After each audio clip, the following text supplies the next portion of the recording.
everyone to Constructed Chaos, where we run our D&D live stream every single Wednesday at 7 p.m. Central Time, and where Grim Reaper comes in with 5 gifted memberships to kick off a brand new campaign as part of the Ashen saga.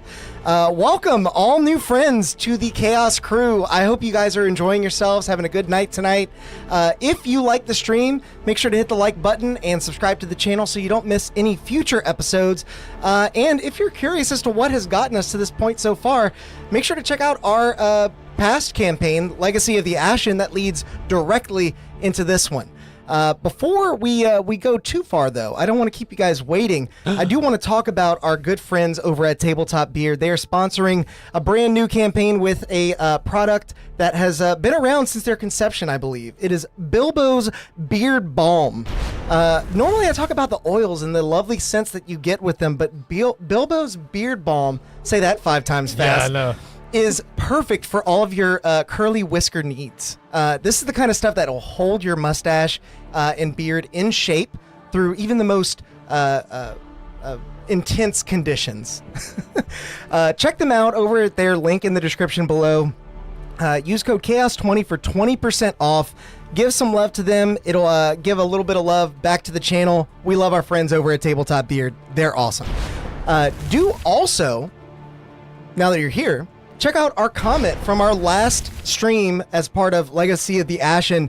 Jen Alain said, wow, this episode was amazing. Fell in love with the last 30 minutes. They were just so emotionally engaging.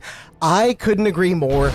It was an utter gut punch. I really enjoyed playing through that, and I had some wonderful players playing along with me. So that was a good time. If you guys are curious as to what happened, the videos are all up on the channel. They're here. But all that said, do check out our friends over at Darkeport. They streamed last night at 7 p.m. Central Time. They stream every Tuesday with some amazing production quality. They run some really high-stakes fantasy games over there. Go check them out. Their link is also in the description. But I think I covered just about all my bases. So, Morgan, you want to... Now it's time. Roll that beautiful bean footage.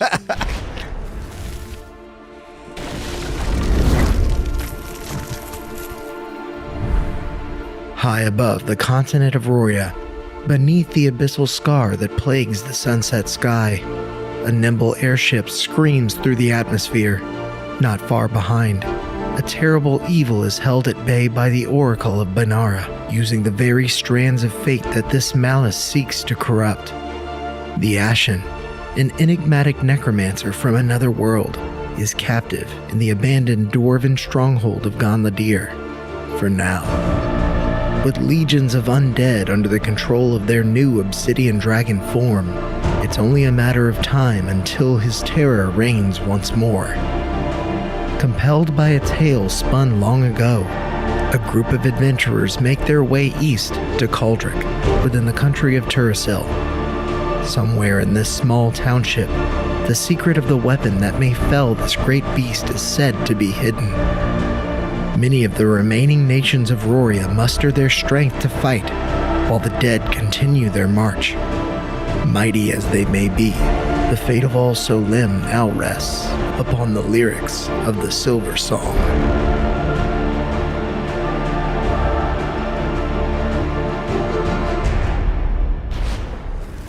Welcome back, Hi. friends. Hey. Now that Chad has seen the intro, and all of you have seen the intro, we'll jump right into the action. As your airship glides nimbly above the clouds, beyond the reach of the pale hall's jagged peaks behind you. Ahead, dawn's light gleams with the promise of hope, pulling clear the veil of night thrust upon you following your escape from Ganladir. The darkness now claims a heavy toll upon you and your allies, and your sleep has been hard fought. Despite your weary bones, like the flicker of a candle in the wind, you cradle your thoughts from the turmoil of your spirit. Perhaps this is true most of all for Flora, who now meditates below deck, surrounded by fresh verdancy and a small turtle with a fruit-bearing tree upon its shell. Morgan, if you would tell us who we see here. You see Flora.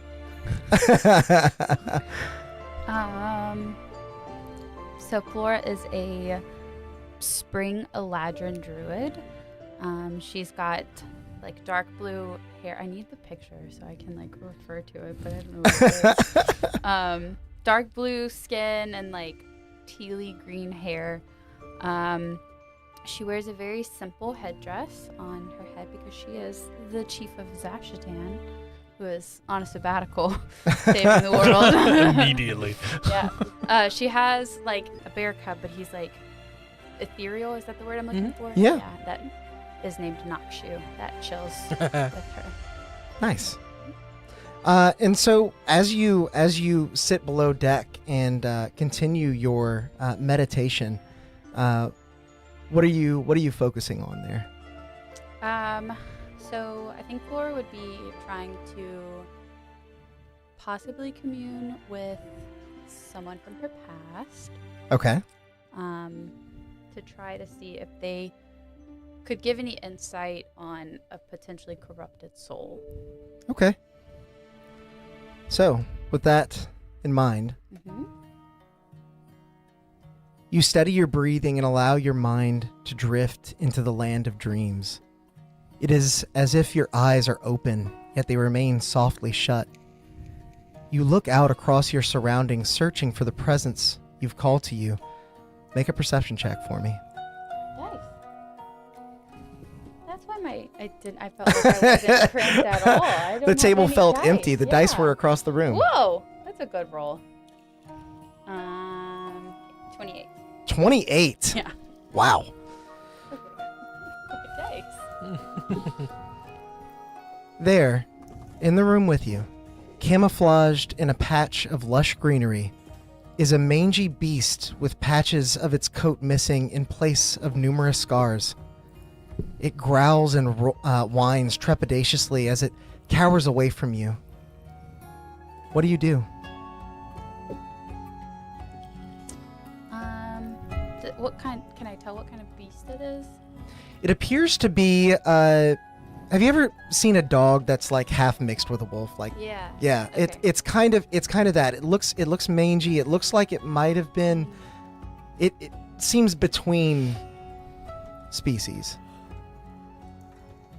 I'm gonna like get Nokshu to come up with me and try to like get really low and like slowly approach it with like a bit of food. Okay. Make an animal handling check for me.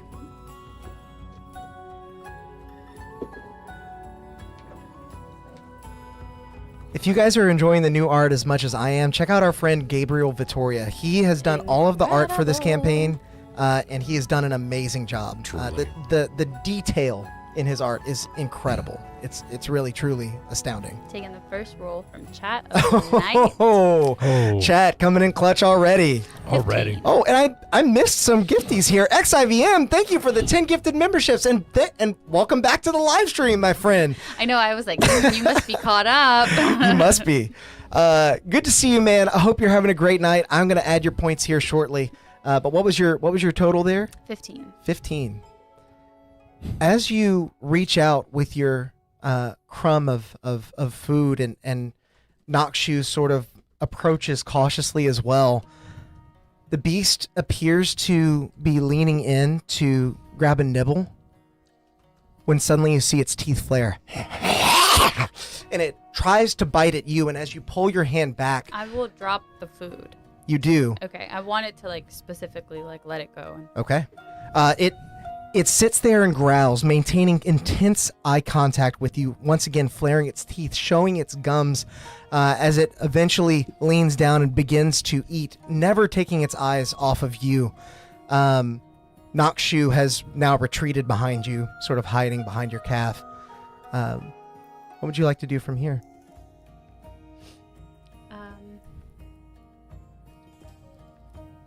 I don't know because I was expecting you to just give me an answer. No, you guys are level 11 now. DCs are higher. Oh God, we did cross into the third tier. didn't we? Yeah. Oh no. I think I can speak with animals. I just don't remember what gives me that. So I don't know if it's a feature. If You I have just it it's always just- prepared as yeah. a druid. So it's a spell. Yeah. Okay. I'll Yeah, I'm just gonna cast it. I'm not gonna ritual cast. Okay. To try to speak. If this is who I think it is, I would preface it with uncle. And try to like calm them down, I guess. So. Okay. What does your speak with animals spell look like whenever you cast it? What do you imagine that to be? When I like cast it, I kind of sweep up the dirt from around me, and it almost makes like a breeze that kind of carries my your voice like through it. Yeah. Okay. I imagine there's sort of a delay as you speak the words. You say uncle. You try to calm down this beast, and as the words swirl across the cabin that you have dressed in elegant greenery, the words reach, and you see the animal begin to respond a bit as it takes almost a humanoid posture, sitting back. Why did you call me here?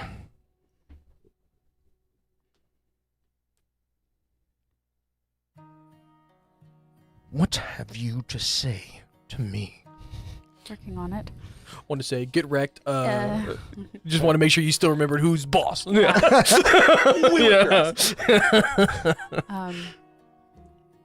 I knew you as Arvander and as Thralland. Neither of those could exist without the other. And I need guidance on how to always find the good. Make a persuasion check. I'm going to say with disadvantage, not for the reason you think, but... Hey, have we long rested? I just want to take care of some stuff while she's doing it. I will say yes. Okay. Especially with your 4-hour meditation, you would have had time. Okay. It's been basically a night since what happened in Legacy of the Ashen. 7.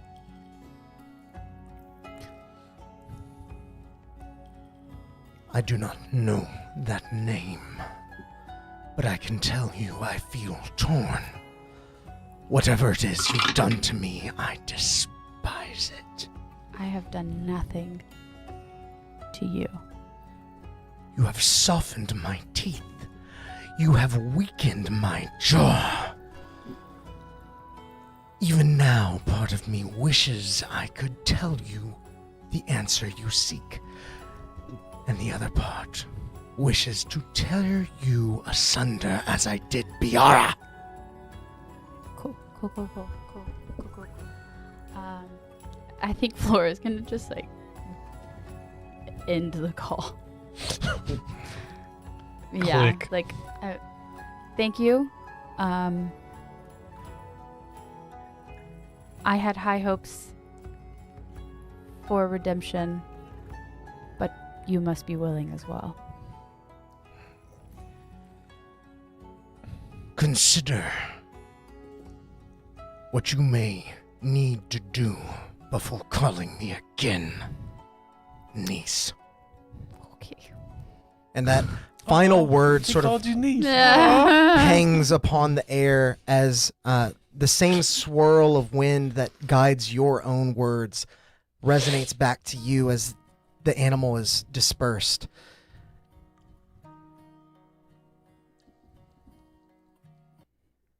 As you're kind of shaken out of your vision, you find your place in the world amiss.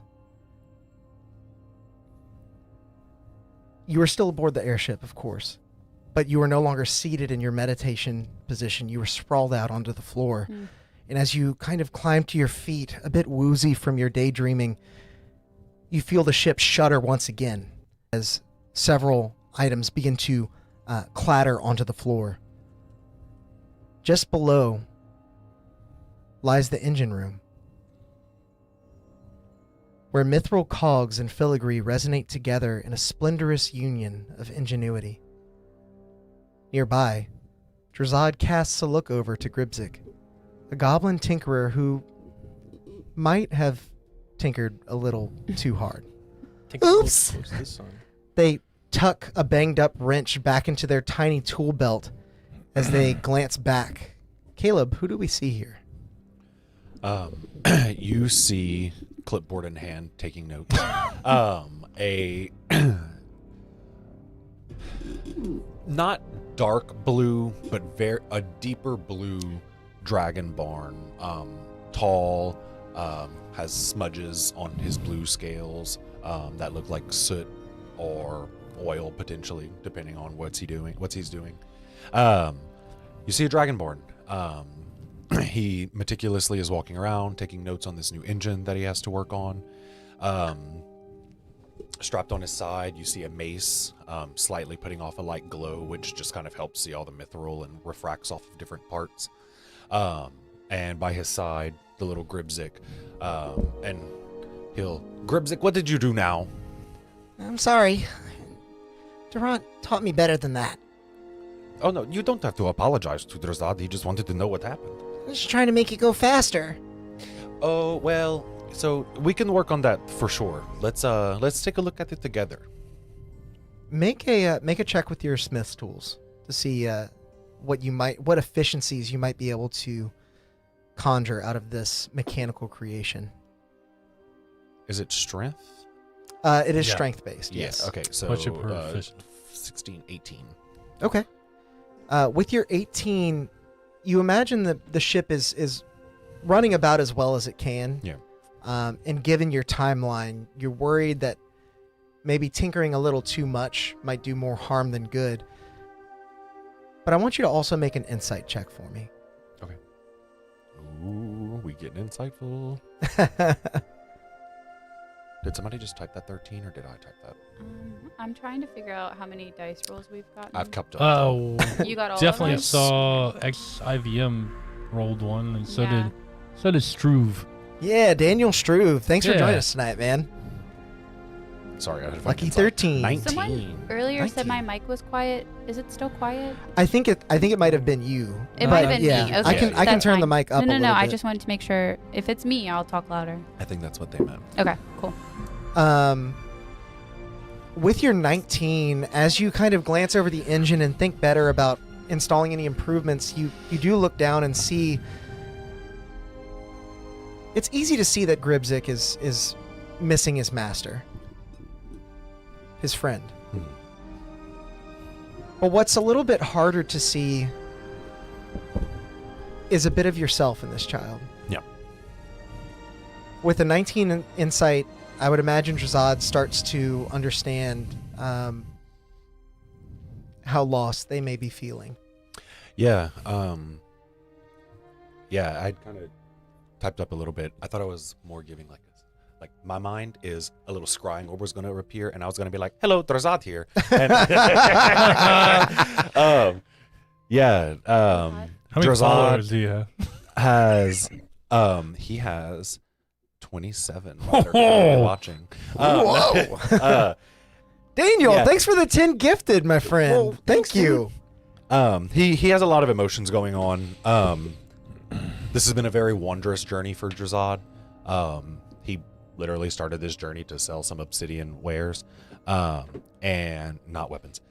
And We caught that. and ended up making a lot of new friends on the way, and saw a lot more than he ever thought he would in his little life back in Harafheim. But this journey has been just that, though. It's been too wondrous. Maybe he wonders, like what's going on with Dad, what's going on with Gran back home. How are the Smiths doing? Is this universal undead Undead multiversal dragon. Thank you. Nope. Has it made its way over there for some reason to wreak havoc? But at the end of the day, he does know that he has his new friend, Gribzik, and Gribzik needs somebody to take care of him. So Drazad will be there for him. What does Drazad do in this moment, seeing Gribzik a little gun shy after potentially messing up the engine, but also wanting to make improvements? Yeah. I think Drazad would probably continue kind of walking around, not very far from where Gribzik is, to kind of still see him, and he'll glance over and Well, I told you. We'll do this together. Go ahead. Do what you got to do. I will keep an eye. You sure? Well, yes. You need to have free reign to experiment and figure out, mistakes are to be made. I'm sure Valoth can keep us afloat. Okay. As he takes his wrench and tries to adjust a moving part. No, not that, maybe. It connects and drives the wrench into the gears. You hear a very unsettling grinding sound as he goes to reach for the wrench, but then thinks better of it as the wrench is like swallowed into the garbage disposal of the. Now do the fork in the garbage. Ding, ding, ding, ding, ding, ding, ding, ding, ding. And as this causes another jitter in the ship's flight pattern, we move back into the cabin where another individual stirs. Valoth wearily stands near a desk covered in parchment and spell components. Sam, who do we see here? You see a pale, well, I guess maybe not so pale now that he's been traveling a little bit more. You got a tan. Yeah, he got a little bit of a tan. Although he just spent some time in a mountain. So yeah, he's pale. A pale elf with all black eyes, and they are actually all black right now. Normally they would have a bright blue pupil in the center of them. As he seemingly is poring over the pages of all of his notes, his hair kind of unkempt, he keeps brushing it out of his face, and there's a shadowy being behind him, handing him books, kind of like a servant would do, like dutifully reorganizing, cleaning up, picking up after him, maybe pointing something out in a book, helping him kind of research, and take meticulous notes of their adventures so far and trying to make sense of everything.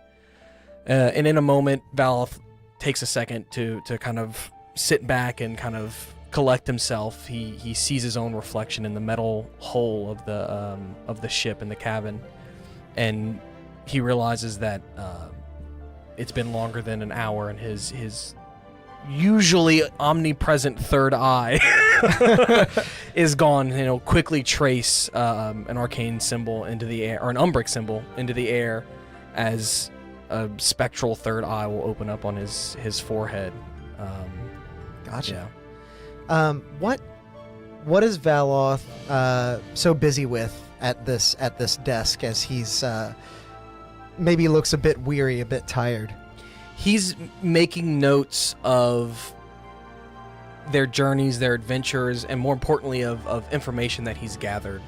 As he recasts his eye, he'll sit back forward, trace another symbol into the air, close his eyes, and have another communication with someone through the sending spell. And then once it's over, he'll sit back, writes their name down, where they are, what they know, what they've, committed to, and just kind of taking notes of all their allies, where they are, Gotcha. how much information they have, how much he's shared with them. Yeah. As you kind of draw near the end of your list, I do imagine there's one last name on there. Mm-hmm. We talked a little bit about before the session what you guys would be doing. And so Thessarian would be the last name on the list. Yeah, Correct. and he would save him for last, knowing that that's kind of... That you're going to have a lot of spell slots you're going Well, to it's use. because any Yeah, lore, because he doesn't know how the sending spell works. any lore that Thessarian gives is only stuff that's like relative to something else. Yeah. Yeah. Aha. Ha Thesauruses. ha. Jesus, I did not. Yeah, I Nice. got it. Yeah, but yeah, he would sending Thessarian. And I'm sorry, me as guys, Sam too doesn't hard. remember, Oh, but she just but growled Val at would me. say, 'Cause I moved her. there's an undead multiversal dragon coming for the world, currently flying north. We could really use your help in Vithnica as a base of operations.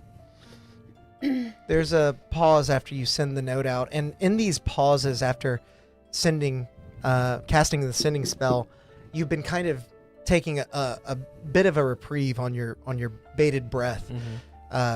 It's almost an excuse to let your hair down, so to speak. but after about a minute or so, you do hear a response. Glad you called. I'd offer to lend the prestige of Vidnica to arrange a political summit in an effort to ally more to the cause. Oh, good. I've already told many people to be there. We've talked previously about teleportation circles. Could you create one so I can link? Yes, please send the specifications. I will make sure that you can arrive here safely. Yeah, as I use all my spell slots except for the one I need to cast teleportation circle. Do make your way here soon. I imagine once we gather the people we need, the summit will be no further than a week hence. Further, a structure has been erected to help you all in your quest. I think you will be pleased. I'm not talking back because And I'm that's not the wasting end. another Yeah. spell slot. For the record, he finished off on your sending and cast his own. Okay. So you do have one okay. response Then if I you'd like would to. say, Yeah. You I figured can't it out, wait to you see what fucking you piece of have shit. in store for us. It's much appreciated. Here are the specifications, and then I'll just Yeah. whatever they are. I imagine you can exchange it as binary. Yeah. Instead of actually describing I the just exact. think really hard about what it looks like, Yeah. and that image pops into his head. Caleb said, that's Morse code. It is. But what is Morse code but binary? I mean, actually, really, yes. Yeah. that's exactly what it is. Valid. As your work concludes, it would appear that dawn has arrived earlier than you expected. A shaft of light pours in from the doors leading to the helm where your shift now awaits. What would you like to do? My shift on the helm of the ship? Mm-hmm. Val, Have we kinda- all gotten a shift? Huh? We all got a shift? Yeah. Well, I know at least two of you did. And then we combine them into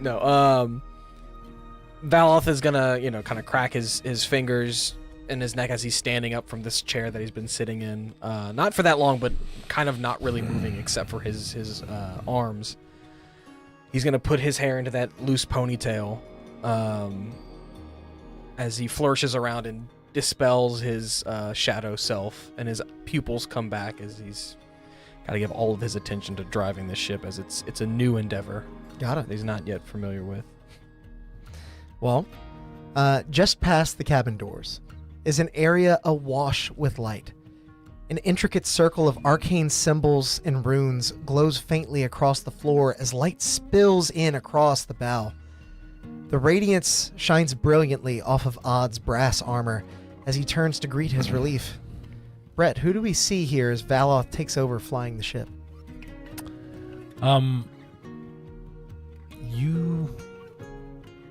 You see an ASMR.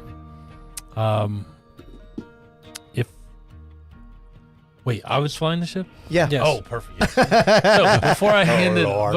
before he hands it over, just especially with Valoth standing so close to help, he wants to show Valoth the new tricks. He say, "Let me show you what this thing can do," and then I make it do a full 360 through the air, not a barrel roll, but this way, Make a survival check. I want to Okay. see how well you execute this Yeah. maneuver. woo, taking a chat roll. I saw that. Chat, you might be saving the campaign Yeah, early on here. die. So as we plummet from the air, I'm going to take a chat roll for a for an 18. Okay. Yeah, I'll take it at 13. Yeah. With your 18, the ship does start to spiral out of control for Yes. a moment, and Yeah. with the way this helm works, it's hard to ascertain your exact bearings Mhm. as you steer, and so you start to kind of lose yourself. But you still your nerves, you calm your heart, and you recenter the ship just as it begins to exert too much centripetal force that it would have shoved you up against the wall. We do cut briefly below deck where Drazad and Gribzik are looking at the wrench that's been taken, and it shoots out at lightning speed. Gribzik, everything works out to me. You just have to be patient with it. Under the strain of the engine, the wrench is released. It bounces around in the engine room like a bullet against reflective material. A super bouncy ball. We cut back to you, Odd, as Valoth is now kind of taken over the controls. And what would you like to do now? So he'll tell Valoth, I'm gonna go train on the front deck like normal. You got this? Oh, much better than you. We'll see, Valoth. Notice Valoth isn't having to make a survival check. Yeah. Hey, man, he taught me. So, like, that is true. This is only a reflection on you, Valoth. Yes, and I learned yesterday. Yeah, I know. Get good, all right? As Odd moves to the front of the ship, he's going to stop by his quarters and pick up the rest of his plate and his shield, his sword, and everything. And he's going to meticulously set up some training dummies on the bow of the ship, and then kind of sit down and start to meditate for a while. And after what seems like a good while, listening to the wind, his eyes closed, you see his senses start stretching. You feel that his senses are stretching out like far beyond his sight, and his bronze plate is gleaming in the sun. Each of the pieces forged with precision, crafted for both protection and fluid motion. And between his shoulders, the mark of Drazad, the disciple of Pyraxis, glows faintly underneath his hair. His helm visor down bears a crest of white feathers that dance like ethereal fire, while his winged shield remains poised at his side, unyielding and unshaken. In his grip, he holds an ancestral longsword, bound to his very bloodline, swirling with spectral wisp of wrath coiling around the jewel in his pommel. It is at this moment that his eyes snap open. A shimmering eruption of color bursts from his blade, cascading outward like a living aurora. Time itself dare not shackle Odd as he moves, and his form a blur of home precision. He takes to the sky with a single effortless motion, radiant wings unfurling, their sheer brilliance illuminating the deck in golden fire. Across the way, his target, the dummies, sits silent. He descends. The swirling energy of his blade surges, focusing in an inferno of purest light. Two slashes, so swift that they leave only an afterimage, tear through the air, igniting each of the dummies. In the wake of each strike, embers spiral into form, coalescing into three blazing spears of flaming fury. And as the warrior lands, shifting seamlessly into a defensive stance, the spears streak forward, falling like stars from the sky. They pierce the smoldering dummies, pinning them to the deck before erupting in a final consuming blaze. And a fleeting smile curls beneath his bushy mustache. He takes off his helmet, and Solus, Ervo, aka Odd the Bard, lets loose a little laugh as his thoughts kind of drift away. A new technique, a new harmony of strength and magic and skill. Yet even in triumph, his thoughts still drift. And as your thoughts continue to drift, and you chuckle to yourself. Damn, Brett. Can we just take a moment? That was so good. Alex said rewrite how you feel. Well, he didn't tell me to write it. So I'm unprepared, but that was really good. Yeah. That was very Thanks. good. And in case you want more Snaps. of that, Brett is also a DM on this channel. As you sort of recenter yourself and take a seated position, thinking back to the days past when you could only dream of such a maneuver, an outstretched hand offers you an easy way back to your feet. In an instant, He's gonna kick us out. you were no longer Odd Beat Weaver.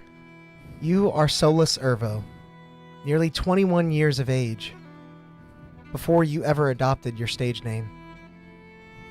You stand in a training yard behind the walls of Turasil's capital city of Ashundel. Your mother helps you up, and as you recall, the two of you are hardly alone. A modest crowd has gathered to watch the two of you train. One soldier even collects bets from some of their peers, though the odds are heavily skewed in Zave's favor. She should be ages past her prime now. After all, she was over 100 years old when you were born. Still, Damn, Mama. even now, youth radiates from her and hardly a wrinkle shows through her expression. Careful with all that fancy footwork. Showing off isn't worth much if you don't win. She waits for you to ready yourself again, and then a moment longer. The crowd quiets as if not to spoil your focus, and she charges in. Her sword flies at you in a flurry, but you've seen this maneuver before. 1, 2, 3 strikes in quick succession. 2 of them are nat 20s. What? One is a nat 1. You are able to parry the first blow, but the second 2 land, sweeping you off of your feet as you roll out of the way. Since I've seen it before, I want to take the 2 nat 20s, take the blows in order to take advantage of the crit miss. Okay. Like just brunt the hits. Then let's have you Yeah. roll an athletics check. Okay. In response to that. Gotcha. Period. That's a 19 on the dice. Very nice. For a 19. 26. Okay. Yeah. As you take the first 2 blows, you're just barely able to keep your footing as she drives you back. That last attack coming in a bit softer because you know she's thinking, this is my son. I don't want to hurt. It's a training sword, but still. You are able to parry the blow and launch an attack of your own. In a moment of pure instinct, your heart swells in a rhythm, and your feet feel like they're stepping off of the air itself as you leap and lunge in swift, elegant motions. This isn't something that Zave taught you. And it feels more akin to a dance than an attack. But despite your mother's warnings, something about all that fancy footwork just feels right.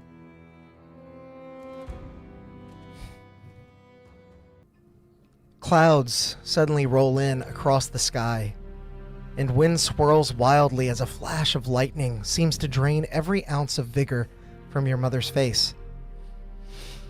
Your weapon is no longer in your hand. A torch instead whips in the storm. A month has passed, and a crowd gathered once again as you stand before a funeral pyre and fight a completely different battle within yourself. She aged so quickly. Only weeks ago, she was Zave the hero. And now her features are gaunt and cracked like brittle parchment. How is Solus feeling? And what do you do? I think Solus is feeling very very alone. She went from being this heroic legend, this Zion that everybody knew was unbeatable, even to me, unconquerable, and in a matter of weeks just fell ill and had the life drained out of her. He's just feeling very alone while surrounded by thousands of people that knew her and talked and came and told him, and it's like as he's at this funeral, they're coming and telling him of all the good deeds that she did, and it just makes him feel more and more and more isolated. Isolated, especially as this is the eve of your 21st birthday. It all just feels so wrong. How could she be gone? And how, after all this time, could your father not show his face? Not that you would know it if he did. As you return to your senses and feel a sense of both pride and sorrow, it's bittersweet. You allow yourself to feel the feelings that 21-year-old Solus felt before he became Odd Beat Weaver, a hero all his own. And the four of you continue your activities. Is there anything else that you'd like to do as you fly your way towards Cauldrick? No, No? I don't think so. I want to fly the ship again. I don't You want won't to get let a you. yeah, there won't be a chance unless you want to take a bunch of exhaustion. No, yeah. I'll do better. to try and train I him. will do better next time. Yeah. You will.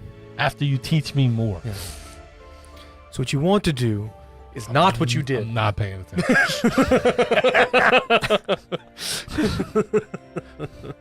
You know what you did before? Don't Don't do do that. that. Not Don't again. do Do the exact opposite. Anything but that. Yeah.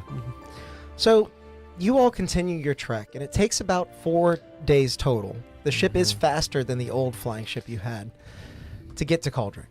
Mhm. Valoth, in that time, you're able to get confirmation that the teleportation has been set up, teleportation circle in Vithnika, if you would like to use that. Mhm. But also with your arcane understanding, you come to know that you can only really use the teleportation circle when the ship is stationary. Now, I know there is a teleportation circle on the ship. Mm-hmm. If I cast teleportation circle, can I use that one while the ship is moving? I'm going to say... This is kind of a DM rules thing. Yeah, I would that's why say, I'm asking. going to say no. I 'Cause feel I like know- the teleportation circle is Yeah. very complex magic. It's got to be in a stationary point. Yeah, that's fine. I know, I was just reading Glyph of Warding, and it sounds like it's the same exact thing. Oh yeah, dude. Okay, so quick aside. We're gonna get into bastions in a second, and I was trying to figure out if I could get the wizard to cast the Glyph of Warding on the same thing over and over again, and then have a bomb for the big bad. But the minute we moved it 5 feet away from that, they cast it, it would just go off. Yeah, don't do that. So I did not do that. Accidentally blow up your own Even if it's bastion. trigger word? Yeah, it says if it moves with it, like I think it's 5 or 10 feet from Hey. where it was originally set up, it automatically goes off. Gotcha. Or it's fizzled. I don't. One of the two. It just doesn't work. I think it goes away. Yeah. I mean, either way. So, knowing what you know, Mm-hmm. the ship, after about 4 days of travel, eventually encircles the small town of Cauldrick. Drazad and Odd in particular, you two would recognize this place even at a distance. Despite its relative size compared to the capital of Ashendel, it is famous, known for being the place where the great evil dragon Varalmarak was defeated. And underneath a blanket of snow, you see the township spread out before you. You see people wandering the streets, leaving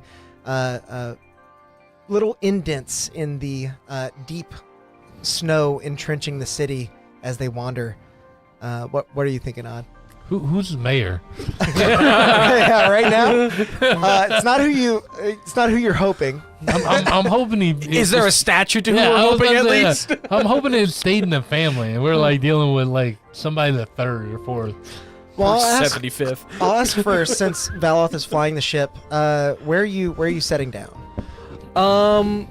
Previously we wanted everything to be very secretive. Seeing as the ship is bigger, I think he knows it's futile, and he would want it to be as close to us as possible should something go down. Fair enough. So, like, right outside of town. Gotcha. As you begin to wheel the ship into a position where it can be placed on flat ground, the area around here is quite hilly.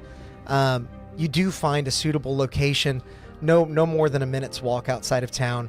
But even at this distance, you can see some people gathering atop the ramparts of a rather ramshackle wooden barricade that guards the city, as they sort of talk amongst themselves and point out in your direction. At this distance, it's hard to make out what they're saying, but you can see that they are talking about you. So when we do set it down, I look to Drazad. I'm like, have you figured out a way to lock this thing? I mean, no, Drazad has been a little busy tending to Gribzik and learning the new machine. You know, the engine that's brand new, just like the ship is brand new to you. But Drazad can do anything. You know, it's my motto. Okay. Well, maybe we just take some parts out of the engine this one time. We could scramble the helm. Do that. What do you mean? like eggs? Like this, and then Gribzik sort of gets on all fours near where the arcane circle is, and begins to move patterns out of place in odd directions that would take an absolute expert to decipher. Oh, I tap him on his head, and that looks like you have a little bit more magic in you than we thought. Well, it's by design. Durant showed me how to do that. Oh, good. That is amazing. Thank you. Yeah. And then I look at Grizzly. I'm like, it's hard to tell if he's being serious or not, right? I'm always serious. It's hard to tell when he's joking. Yeah. Well, Like I think he's always being facetious. Like That really is amazing. I mean, you should have seen a really is rinky-dink, amazing. a rinky-dink Right? previous lock Look, that we had. I'm being serious right now. What's he doing with his facetious? I start making fun of him. Do not, don't worry about him and his facetiouses or whatever. It's okay, Gribzik. Durant I'm told me not- not to play with my facetious. It'll make it go blind. You're probably gathering that he's understanding the word Yeah. feces. Yeah. Facetious. Yeah. You are incredibly smart. Our last lock, while the best we could have surmised, this is much more sophisticated. I am being genuine. I don't know why. I just can't figure it out. Durant's designs are the best. Yeah. She really made the best stuff. With your help. Yeah, I'm about to say. And we will Yeah, continue those to make those it better. designs are your designs. Your name is probably on those. What's my idea? Yeah. And a wonderful idea it was. Now we should probably get into town before people start throwing things at us because they see this giant ship. No, I'm sure it'll be fine. I'm like, do you not see them gathering on the... Although, arguably they have probably never seen one of these flying ships before. They very well could think this is some kind of dragon coming back to kill them. Or that again. we're here to take over their town.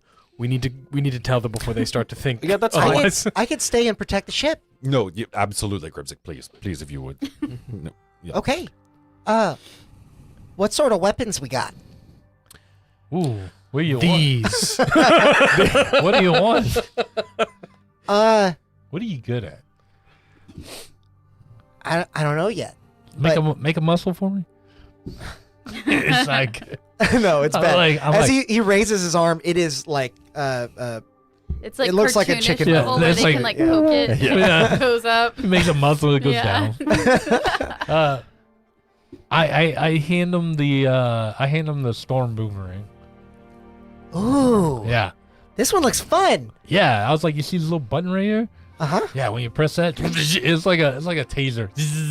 I was like, it only got one shot in it, but you throw it, and if you miss, you can catch it.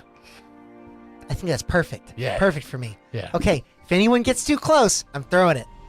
Well, maybe No, ask make sure they're give they're them a hostile warning first. first. Yeah. There's little kids that are gonna come up there. Hey you, I'm throwing it. No, like, hey, you, get away from my ship. Or I Now will you- throw it. now- That's or my I will ship. throw it. I don't Yeah. know you. Hey you, get away from my ship. Yeah. There- I don't know you. I don't know you. Okay. Yes. Unless it is us, you do know us. Right. Okay. Okay. That Excellent. might make this a little bit easier for you, Grimzik. And don't worry. And I'll go where like normally you would get up onto the ship at, like if there's like a what do they call Ramp that? or- Gangplank. Yeah. And I'll start casting a glyph of warding to put Zone of Truth in it. And listen, so if anybody comes up on the ship, immediately start asking them questions, okay? They cannot lie while they're in this area. Then you attack, okay? That looks fun. Okay, I think the question you want to ask them is, are you here to steal? Do you have or kill malintent? me? Yeah. Yeah, exactly. dude. And if the answer is yes, then Attack. attack. Yeah. Also, it does look fun. When we get back, if it hasn't gone off, Yeah, we're gonna use well, you it. can set it Yeah. off. Yeah, we'll set it off. Perfect. You see a devilish grin creep across this little goblin's face that maybe had you not spent 4 days with him, you might have associated more with the smile of a monster and not a humanoid. We all got a little monster. in us. Oh yeah. Yeah. Yeah. I will also ritual cast telepathic bond. He'll crack an egg and rub the eggshell into the yolk and stick Does the it piece of the eggshell on the back of always everyone's have to egg. be eggs? Yeah, Yes. you know. Like Yes. stinks. Yes. It smells Yes. bad. He puts an extra big piece on the back of his As he's saying yes, I imagine Valoth walks through the zone of truth and is like, yes, no. Yes. But the casting is I it know, does I know. require an egg. I'm just so joking. the answer is yes. But and he'll put one on Gribzik too. It's like for the next hour or two, you can talk to us should anything go wrong. All right, I'll let you know. And as your conversation sort of wraps up, the box on Odd's side does begin to go off, vibrating and jingling as a bell rings. As you had been gifted an item from XIVM. Pulling it out and beginning to open the box, it contorts into about the shape of a human head. And as you open it, What's in the box? as you open it, you find a God, that's an old reference now. is it Helm of Underwater Is that- Action. Helm Helm of underwater action. action? It It's allows just like you- condensed. yeah. I Yeah, guess. it cut off. It the allows last you word. to swim on. It gives you swim speed. Allows you free motion underwater, and also you can breathe on it. Gotcha. But you gotta attune to it. The helm does have like fins on either side, Yeah. and on the top there's like a shark fin. So if nothing else, it's really fun to play with in the pool. Yeah. I think we're all attuned out except for Drozati. Yep. You only have one thing that you're attuned to? Yeah. Yeah, literally every time we got anything, I'd be like, "Who wants Yeah. it?" And I'd be like, "I'll And take we were, it," like, and it's fighting all over attunement. attunement And I spots. just was like, "I don't really need anything. Yeah. Y'all good. Take whatever y'all." I mean, it's not bad, but it's just.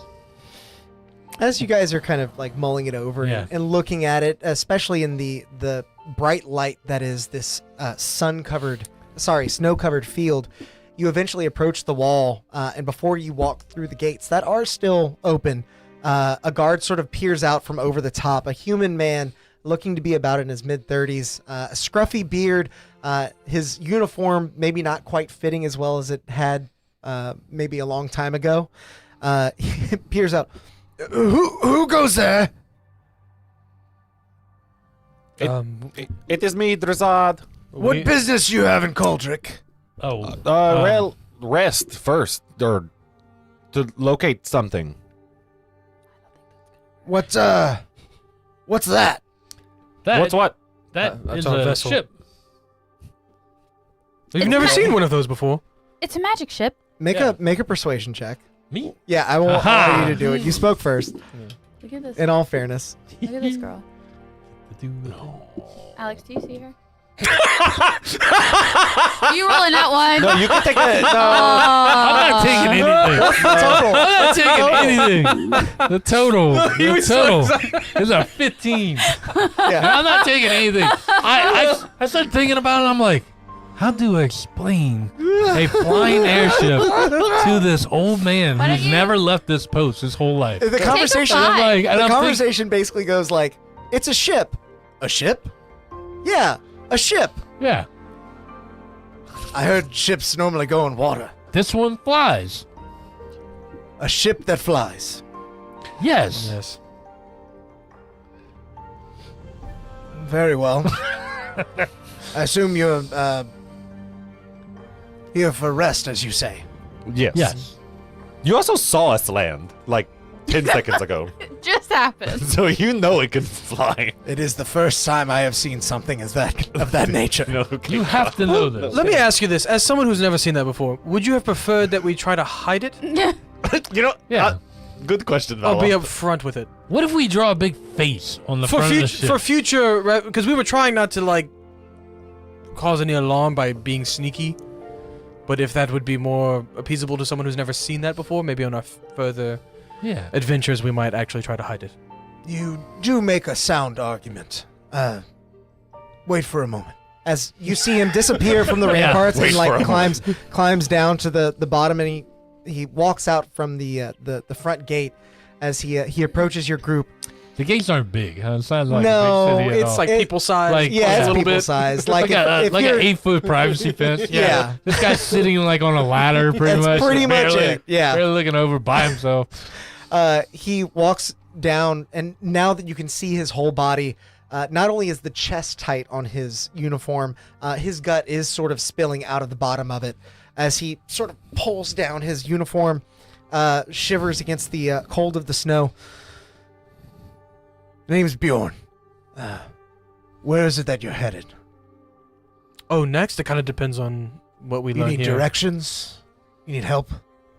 Well, Yes. It's been anyone who knows the area. it's been a while since we've been here. Like, what are the places? Oh, we you've could been go here into? before. I've been here before. Yeah. Good. I've been here before. Then you'll know that Just go with it. the kobolds here, they're friendly. Oh, yeah. No, I've definitely heard that. Yeah. Yeah, it's something we make sure to tell outsiders, just in case they're not aware. We've had some adventurers come in, mistake the kobolds for enemies, Level 1 father. Yeah. whatever that means. Trying to get an easy level up. Yeah. But they're friendly. They actually do a good bit of work here. They help out the town. Occasionally, a bit of gold goes missing, but we view it as paying our taxes. Yeah. To the How do Kobold you- Mafia. So taxation is theft. Wait, It literally is in this hold on. case. That's a question. How do you know it's the kobold stealing the gold and not just the Yeah. human or another race? Some of them are pretty sneaky. Some of them aren't. Oh. So you caught So are none of the humans and other races that live here sneaky? It's just the kobolds that are Well, somewhat sure, sneaky? they are too. But Oh. I think you see, they see the kobolds most of the time. Sometimes they may not, but most of the time they see them take the gold. So that's how they know. I heard an old song that talked about Why would you just let them like steal? one of the kobolds led the town, right? Yes, Tuck the Everlasting, Yeah. hero of Cauldron. How long did he rule for? 140 years nearly. Holy shit. Wow. Wait, so he Well, he lived. Wait, he lived for wait. 140 years nearly. Hold on a second. Whoa. He just died then, like within the last, right? About Well, he- about yeah. 50 years ago. Yes. Yeah, we're not that far. Oh my god. Wait, but I thought Wait, yeah, they only lived How did this 29.857. one live Yeah, so yeah. long. It's a common misconception, actually. I've heard from YouTube comments that kobolds only live for 20 years, when in actuality, they only live for 20 years because they are often exposed to intense amounts of quarreling and violence. Oh my God, are kobolds the lobsters of the land? Like, if not exposed Chicken of to the sea, baby. Well, no, but if not exposed to like environmental hazards, How they long will. do lobsters live? A lobster will live Well, it forever. depends on if it's an African lobster. Yeah. Or What about, you know that jellyfish though that does actually live forever? A lobster will live forever. I bet Alex doesn't have any of this in his notes. No, a African lobster. lobster. Write that down. Write that down. Lobsters will live forever. Just FYI, most of them die because they can't. They Why do can't you shed know their this? shell. Huh? Why do you know this? Oh, I don't know. I just like to absorb those type of facts. Like, So what I They do have a jellyfish that lives what I forever. will say, Yeah. what I'm understanding from there sometimes being theft that they're just like ignoring. I'm messaging all of you this, by the way. We can steal shit here and get away with it. you see Val smirk. wait, that Valor. I'm like, I think there's I'm like, unassociated for a moment. What did you just say? Okay, well, I mean, like clearly they're not Oh, we would- investigating the theft of Val the says gold. back, we would never. Don't worry, Jazad. Yeah, no. As he Hey, looks. hey. Oh, one-way channel over here. No. He goes, I think we have some fish to sell, Flora. We should go and sell some Valos and I fish. are going this way. No. Look, I will do the same thing I did to Luciana. I'll cast. I will. Put No matter, magic on unless you. you're rolling Stab that me? one on insight, you Oh, can she's definitely still tell with he's us? lying. she left. No, right? She's dead. What? Luciana died. I Last think she time. paid the ultimate meat shield price. She like, died. I look around. I'm like, where's our cat? There's not. Remember me. Golly. Yeah, so we could definitely get away with stealing a little. No, gold here and absolutely there. no. There's not you entire don't family is wanna, literally like, like no, outcast out here. We are yeah. not. We are not stealing from this place. Yeah, I Don't worry about it. We won't. look. No, It depends. hold on. It depends on like what it is. Hold on. What was that spell I used on Not Luciana again? Hold on. I have to. Chaos. Yeah, yeah. Oh, great. I Okay. can, you gay ass me, I'm a gay ass you. Yeah. Oh, is that a promise? I'm going to take this moment to say thank you, Daniel Shrew, Yeah. for another 5 gifted memberships. You are a Thanks, bro. champion, my friend. Thank you so much for This is being the with us fish tonight. episode all over again. Really though, lobsters live It's forever. episode 1. I mean, Yeah. Chaos, and we don't get much done. Well, if you don't have any more questions, I will resume my post. What are the major, like, the major landmarks now? We haven't been here in quite a while. Oh, well, in the city center, you'll find the statue of Tuck. Tuck, Yeah. our most esteemed leader. And something that may have changed since you last were here might be the introduction of the kobold tunnels, where many of them live. Most of them are Tuck's offspring directly. Nice. That's where many of them reside. Tuck everlasting, baby. Once again, if you see them stealing things, Like Castlevania is. you're welcome to intervene, but it is normal. Yeah. Who's the new mayor? So I've never been here before. You say that out loud? Yeah. New mayor goes by Linnea Himmel. So Not not a kobold. not a kobold. Yeah. No, she's been doing a great job, though. Half-elf. Oh yeah. You see, Drazad pulls out his notepad. Could you spell her name? Linnea, you said? Linnea. Oh, that is wonderful. That is a fairly simple name to spell, considering All the things. reality Yeah. we live in. Yeah. The reality we live in. So I've not been here. But do you happen to have a library of sorts or somewhere where you might keep books or records of any kind? Yes, you might be able to find a tome or two within the city's archives. I do warn you, they're not nearly as expansive as Ashendale. You'd be surprised what you can find. Mm-hmm. I suppose I would. If you're interested in history, perhaps visit Tuck's tomb up on Dolakar Hind, Okay. the mountain bisected by the battle against Varamarak. I was many gonna years say, ago. can we still go up there? Is that like still a thing where It people? is go? somewhat of a pilgrimage for many people in these Oh, parts. Okay. Yes, What, sir. What you're Nothing. Continue talking. Just You hear that in your head. just do be aware. You look like you can handle yourselves, but No, all this, just it's only for show. well then, all the more reason to tell you. Many of the adventurers that venture into Tuck's tomb don't make it back out. His tomb is up there by Yes. by the By his the- So design. how was he buried there And if they don't make it back out? Yeah, Well, right. it's probably after it became his tomb. No, that- but someone had to go up there to bury him. Right. Did they come back out? It's a bit. Because we talked to them, is what I'm getting at. It's a bit complicated, and as a matter of fact, the kobolds might actually be able to tell you more than I ever could. Gotcha.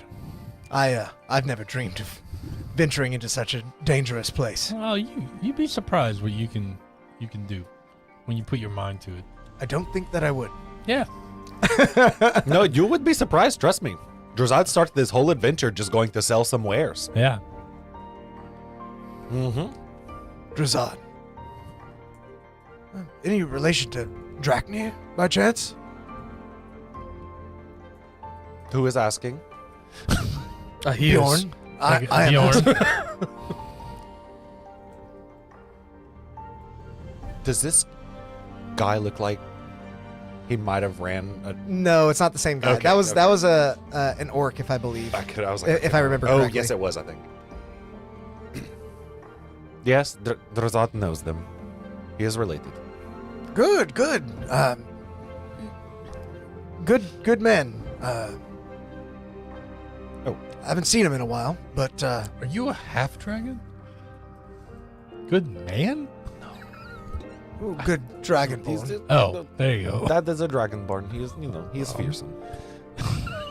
Good person is what I mean. You Just- cannot eat him at the end of the day, Odd. Try not to get into You hear any your head? trouble. Yes, we can. While you're here. Drazad does not plan on getting into any trouble. Unless going Good, visit good. Tuck is, inviting any trouble. Speaking of Tuck, how that so casually came back up. Did he happen to have a particular uniform or anything like that he would wear as the mayor? He wore a regular noble's attire. It just regular normal, nothing stood out in particular. I mean, he wore different outfits on different days. But he didn't maybe carry his trusty mace and I'll tap Lightbringer. He did not have a No, nothing of the sort.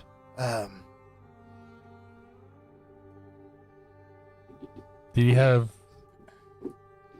Oh, good. No, that was it. Did I guess we all start brandishing weapons like. Feel like I'm being threatened. No, we were just wondering what did he? I said you could go in. I'm just trying to see what you're also, trying to get at here. You may want to warn anyone about going near the ship. Yeah. We do have an overzealous goblin in our steed on the ship, much like your kobolds. He's quite young and Same thing. He's he is good. very protective of the ship. Yeah. And he may throw a boomerang that strikes lightning if anyone gets too close. He was told to ask questions first in the zone of truth. It holds the charge. It doesn't strike lightning. It holds the charge. Regardless, someone will And get then- zapped with a boomerang.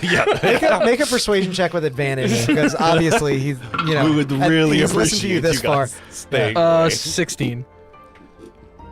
Understood. Just tell the local people. Leave it alone. I'll keep an eye on it, and Yeah, I'll, yeah. I'll Don't let the next engage. guard Yeah. know on duty. You see to- the ramp that goes up? Don't Yeah, let anybody up the ramp. There you go, Justin. Yeah. Understood. Yeah. Understood. I also will not approach. I'm glad you told me. I think- was a bit yeah. curious myself, I and think now I'll yeah, stay look, far Listen, away. if you would like to check it out Yeah, when we're I'm back, about to say, we can bring yeah, you, but Yeah, we're gonna be given tours later. I'm sure you can jump on one of those tours. 5 gold ahead. Yeah, it's real cheap. It's worth it though. Trust me, it's worth it. All right. I think there's dinner and a show. Is that right, Josiah? Yeah. Okay. Good. You've got purified food and drink, don't you? No, you got that new spell. You got the feast. Remember? Right. I do remember that spell. He's like he's looking out across you as y'all are just sort of exchanging glances but not saying anything and talking telepathically. He's, well, I guess it's time to get back to my post. As I said, enjoy your time in Coldrick. Sorry, sometimes we do that. We just kind of stare at each other, and it tends to make others a little uncomfortable. But Oh, it's magic. We're talking to each other. we do. I try. Oh. I try not to. I try and talk out out loud as much as possible. But we do appreciate you. Of And course. all you've done. I appreciate your patronage. Coldrick will be glad to have you if you I'm gonna. are as upstanding as you say. Yes. I'm gonna look at Flora and then look directly at the camera, give the office stare, Drazad, just by pure divine right. Thank you, Monster's mother. We should maybe charge for tours of the flying ship. That's an easy way to make gold. Oh, that Yes, was not a that's, joke. That's That was not a joke. Oh, did y'all say that? Yes. Yeah. Oh, okay. My bad. Yeah. It's too busy listening with your inner ear. and Yeah, not yeah, yeah. your Yes, outer yeah, ear. yeah. No, I look at Valoff and I'm I like, got too many attentions. I look at Valoff and I you forget. Pirate Valoff Yeah. wants gold. yeah. I look at Valoff. For those and of I'm you like, at home, I can change my persona, and when flying ship, Pirate Valoff, all of them have a flaw. Yeah. This one likes to have gold. I'm like, see Valoff, people can't tell when you're joking. I'm not Defiant joking. chaos. He said, "Give me fuel, give me fire, give me the chaos I desire." Nice. Thank you, Defiant Chaos. Welcome in, buddy. Good to see you as part of the stream here. Always good to have you. Future, you have to do it in a New Zealand accent the next time. Oh, I don't know if The look, Scandinavian, Australian like- accent and New Zealand accent are like the only two that Yeah. I would butcher. I'll practice it, and one day I'll get it. So it's Yeah. like, you gotta start practicing. I don't know if I've ever heard a New Zealand accent. I could. Nar. That's Australian. And that's all I Yeah. can do. I mean, New Zealand is That's it. supposedly not far It's off. not far off. Yeah. Anyway, as Bjorn resumes his post and motions for you to walk through the gates. You are free to enter the city, and here you are in the town of Cauldrick, where so many years ago the fabled stories of heroics from Zave the hero, Tuck the everlasting, and the great evil of Ralmarak was all born here. What would you like to do? So you all kind of knew Tuck, right? Last time we saw a statue of someone, they turned out to be turned into an undead multiversal dragon. So I just want to make sure that Tuck is not on that level, since he has a statue. So there's that. Before we go to his tomb and we find out that there's another undead multiversal dragon there. Wow, that would be truly that I would leave. Yeah. I would escape this reality. Horrified. Yeah. Ow. I would imagine Tuck was a very dignified leader. I don't think he would fall into those. Everybody that it seems we've dealt with this, they've had some kind of like, a little. Yeah, I've also heard that Tuck was like the most benevolent leader. I would like to check out the put on archives, a little bit more makeup. but if the statue's on the way, I'd like to see that first. If Okay. no one else has anything that they'd rather do first. No, not necessarily. Drazad would like to make like a quick pit stop by his old house and make sure everybody's okay. Make sure all your stuff is still there and the kobolds haven't taken it. No. Drazad's not worried about the kobolds. Haven't talked to Dad in a while, and Worried about Drazadi. Yep. Especially they. Daddy.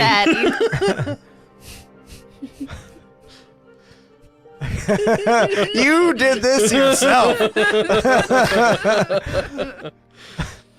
Drazad is worried about his father. Yes. You got daddy issues? No, probably mother issues, if anything, to be honest with you. Oh. Don't know who she is. Gone. Vanished. Yeah, like crazy. Oh, so the name that they mentioned, was that your mother's name or was that your father's Father. name? Oh, okay. Mm. Sorry. So you never knew? You're the only dragonborn I've met. You never so. knew your mom? No. You've met others. We've On met, this journey? yes. When? Who? We've met like 3 or 4 of them. Yeah, there were several. Oh. Yeah. You're the third Not dragonborn. No, I'm not. I was probably the first dragonborn you initially met. Yeah, we'll Yeah. stick with that. Right. So then, Drazad, you remember your way around town easily enough. You walk these streets, especially in the wintertime. The sun is high now, so the cold is palatable. But you do remember the intense, frigid temperatures that descend upon Cauldrick at night. And using that emotion, you're almost able to guide yourself through the city back towards your old home. You make your way towards the city center, but after about 10 minutes of travel, there is an alleyway that shoots off towards the base of the mountain. And it is there, just ahead, you find a crumbling stone hut, half buried in the snow. Its walls patched with brittle straw that does little to keep the cold at bay. Gaps between the weathered stones offer glimpses into the hollow squalor within. An empty hearth, a broken chair, the silence of a place long forgotten. It looks smaller than you remember, and more deteriorated. You wonder perhaps if this is just your imagination, your memories playing tricks on you. What would you like to do? I would probably immediately go into trying to sending him. Okay.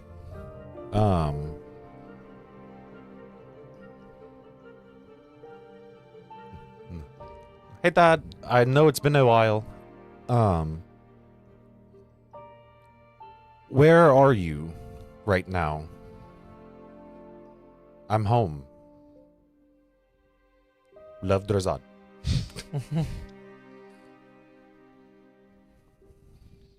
Oh, Drazad.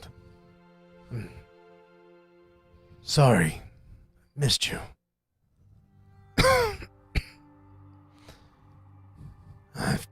taken up residence in Ashendale.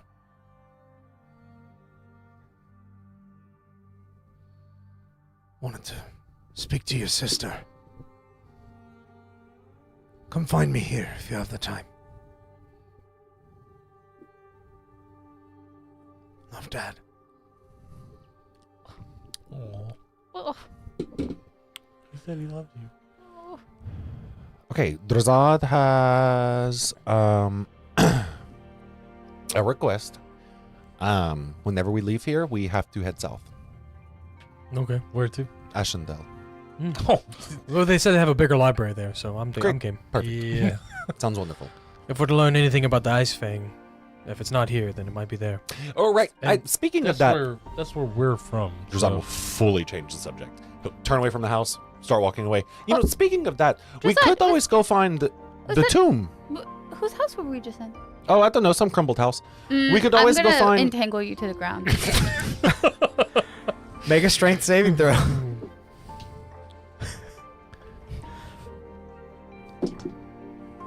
$16. You have to face these. I don't know what you have to roll. fails. Hold on. That fails. let's You have a see. I think it 17. fails. You have a 17. Yeah, we Yeah. all have the same. I'm glad that y'all know my fucking we character. all have the same. Jeez, We all Okay, have the plus two in same. the chat. It's Yeah. a 19. No, I'm It's just kidding. 17. Yeah. Yeah. You fail, so you're stuck, and I'm You see- gonna there's a- walk. I'm gonna walk to where I'm standing. I'm gonna make the vines lift me, come eye to eye with you, and I'm gonna say, Drazad, be cool, man. Drazad is being cool, man. No. So if we've learned anything, with all that, we can't run away from things. Drazad's not running away from anything. Who got the zone of truth? Nothing. That is on the glyph of wording back on the ship. Fuck. That that is Drazad's old family home. But my papa no longer lives there. He is taking up residence in Ashendale. Okay. So Drazad would like to go to Ashendale. Okay. Is there anything in the house that you'd like to get? It is a crumbled mess. I do not believe there. Nope. Okay. I let it But I'm go. assuming if your father moved and took Drazad, everything yeah. with him. Right. I just didn't know if there was anything. Upon hearing that, make a history check for me.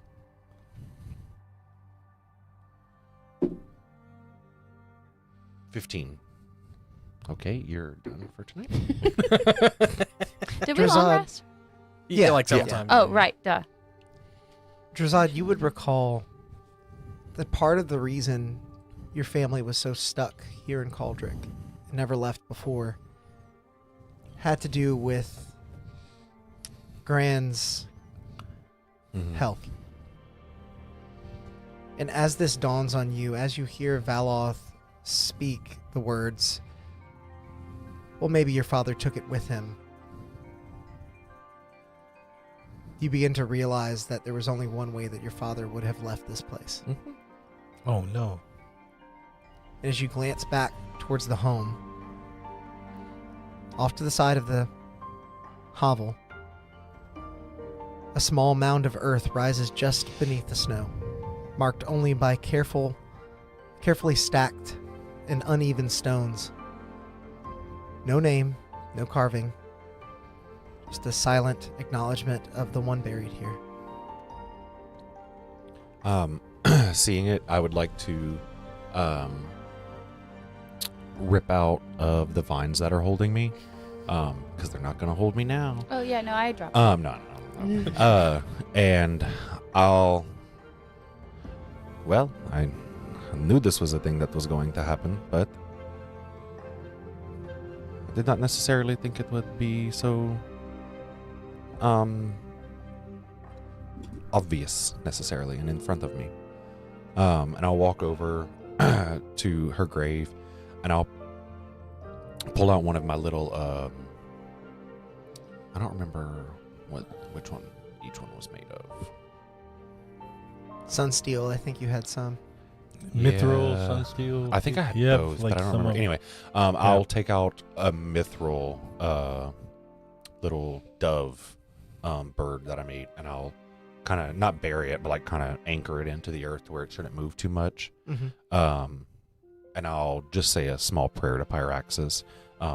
Nothing like super specific. Probably just a generic like death prayer that you would normally say. As I see Drozad doing that, I'm gonna like put my staff, like bury the tip into the ground, like a couple feet behind him, and like make it flavoring, make it vine up to like around whatever he just put something on, and make some noxu flowers like sprout. The beauty of the purple flower descending into white petals amongst the snow is hard to describe, hard to put into words.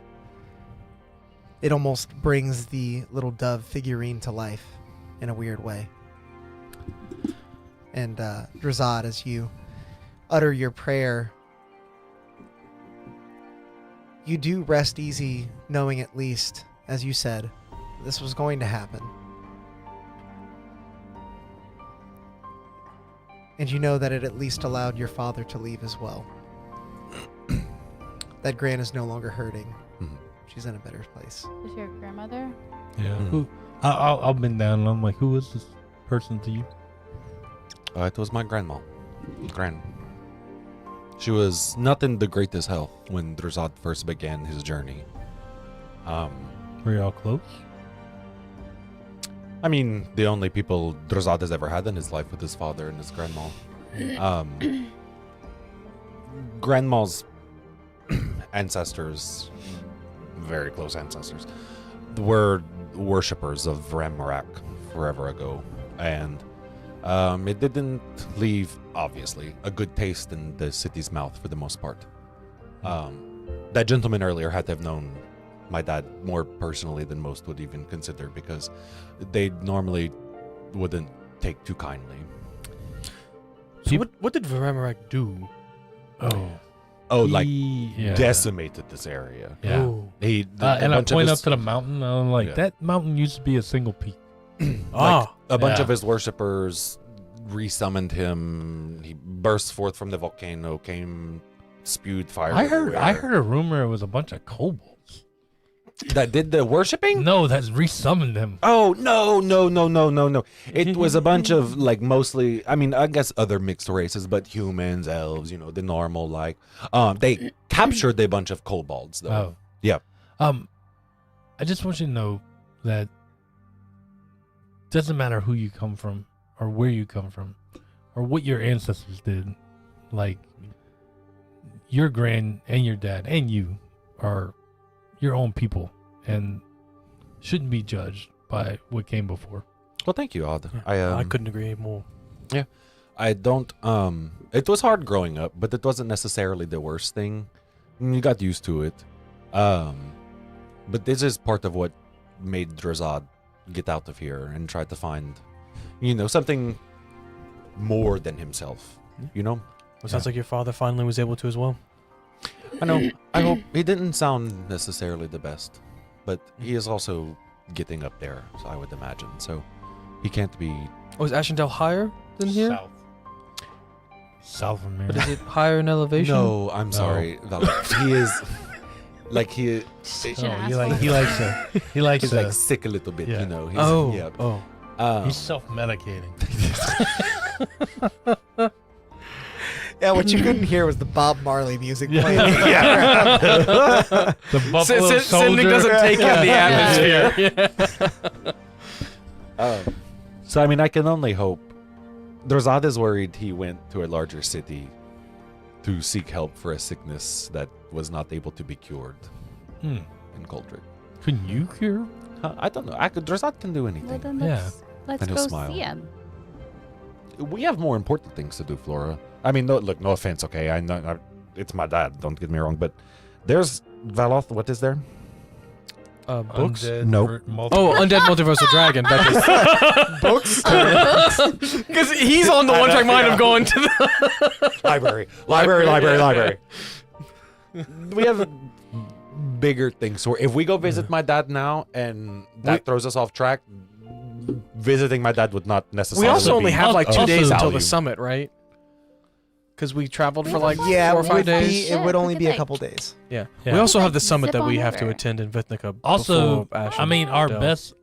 We can teleport to Vidnica, though. No, I know, but I'm just saying that it's books that then Undead Multiversal Dragon or that books that Ashen Dell multiverse. So, but also going back to the nurture rhyme, like, or the book.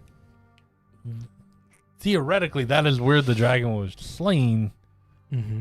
So There might be a copy of the book wouldn't here. the ice thing be up on the mountain?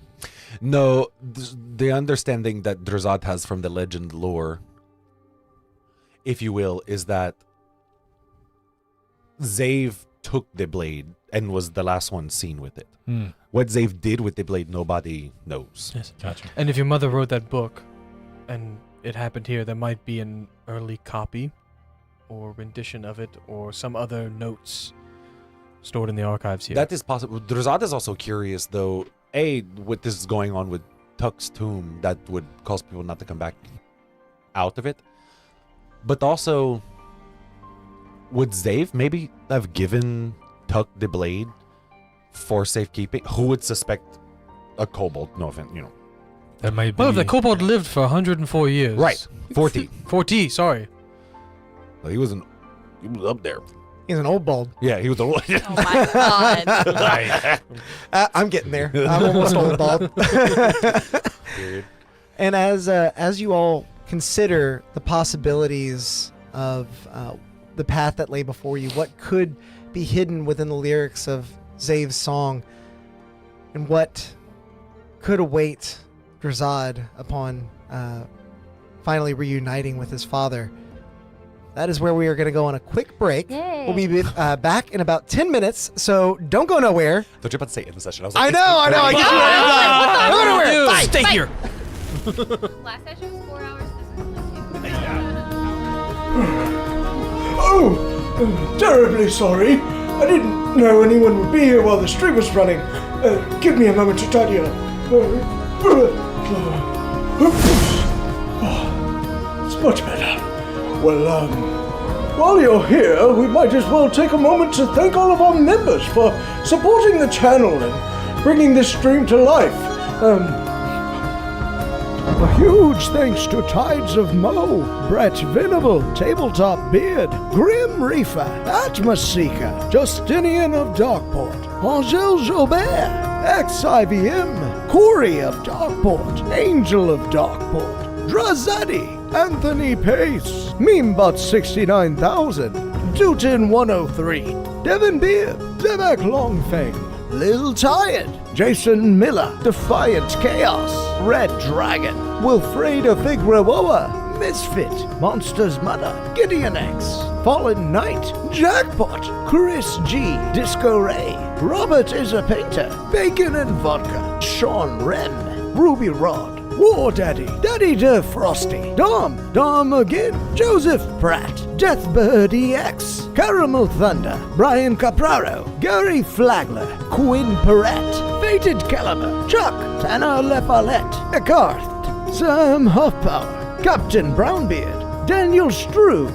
Agile Monk, Mehmet Bullet, Fire Agicon, Journologist, Matt Faulkner, Wayne Webster, Arturius Maxwell, and Reese, Megan, John Shearer, Jot M, Maze, Dirtiness, Craig H, Angry Viking, Alexa Marcial, Michael Slater, Kirk S, Hotwater Healing, Ravian, Dane Emerson, That's TJ, Doc Sunshine, Kyrie Williams, John Smith, A Joyous Goose, Aaron Harris, David Thomas, L. McKenzie, Nakyrus, Dead Reckoner, and Nathan Furman. You know, members get tons of unique benefits as well, like these weekly shoutouts and emojis that they can use in the stream chat, and a heaping helping of chaos points that can be used to, well, perhaps it's better to show you. The most exciting feature for our live streams has come to YouTube. You can now roll dice live to help us in our adventures by using chaos that's built up by watching and interacting with the stream. All you need to do is keep an eye out for earning instructions that appear on our stream, and then spend those points by typing in the commands that correspond to the dice you'd like to roll. This feature is always available, no matter what campaign we're playing in, so be sure to hop in and help out our players because, well, they're gonna need it. Greetings, viewers. Bramble Backfoot hopping by to let you know about our monthly homebrew packets issued to all those brave enough to join the ranks of our prestigious order. With a plethora of items, monsters, mechanics, and more, it's easier than ever to bring chaos home to your table. So become a member and let's fight the forces of evil together.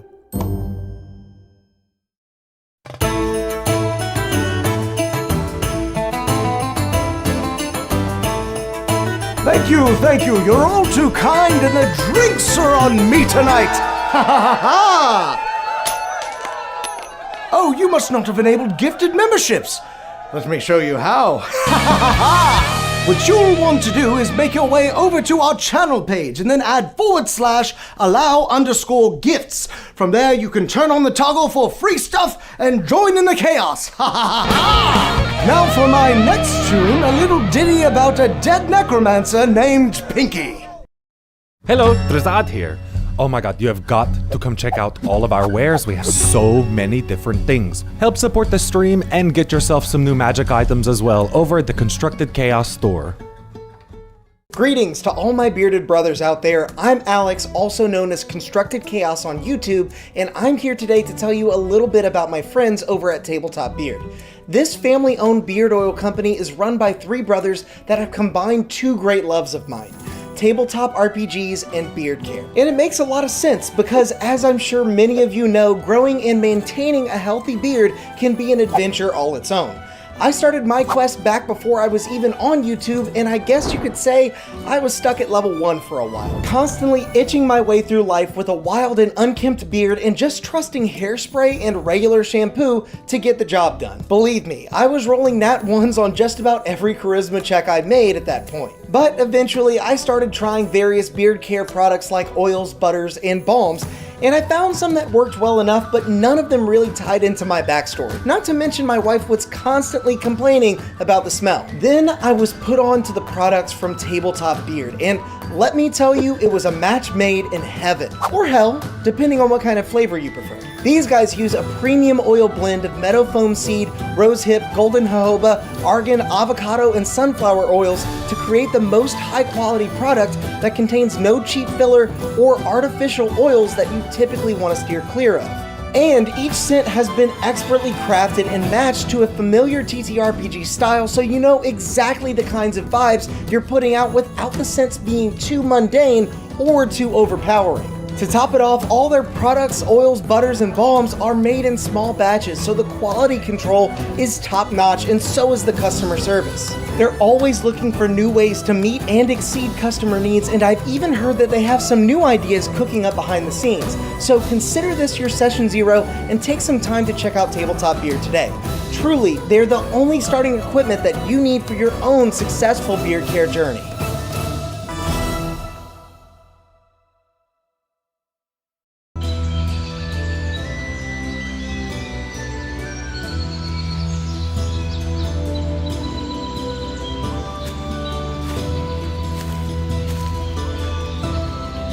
Bear Dritz here, letting you in on a little-known ranger secret that'll keep you satiated in the wild, even when you have no rations left. Ew, not that. I'm talking about subscribing to the channel and hitting that bell icon. It's easy to miss the signs of a stream going live if you're not prepared. So make sure to do that and... What was that?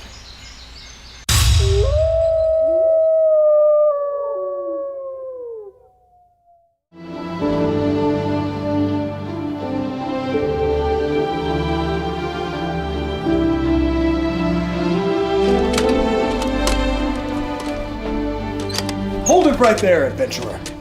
We're looking for some deviants that refuse to like this video while they're still watching. You wouldn't happen to know anything about this heinous crime, would you? Well then, as you were, but stay out of trouble.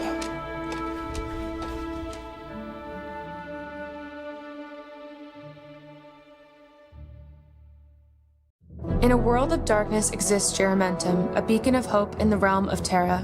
Our heroes, all with unique pasts, live here and are connected by a common destiny to protect the dream. Welcome to Darkeport, an actual play production company. Our inaugural dark fantasy D&D campaign, Gold, Green, and Red, is inspired by the lived experience of War Medic and GM Angel Gamble. Subscribe to us now on YouTube. Live episodes stream every Tuesday at 7 p.m. Central. It appeared out of thin air when they found it, as if by the will of the plains themselves. A curious and mysterious bauble that has turned up time and time again throughout the ages. Some have studied it all their lives, hoping to unravel its uniquely fascinating magical properties. Many more have used its power for their own, though all falling victim to fate in the end. Now, it calls to you, by chance, by destiny, by desire, it matters not. It calls to you, and it calls to be cast from your palm, so that it might deliver unto you the unknown wonders held within.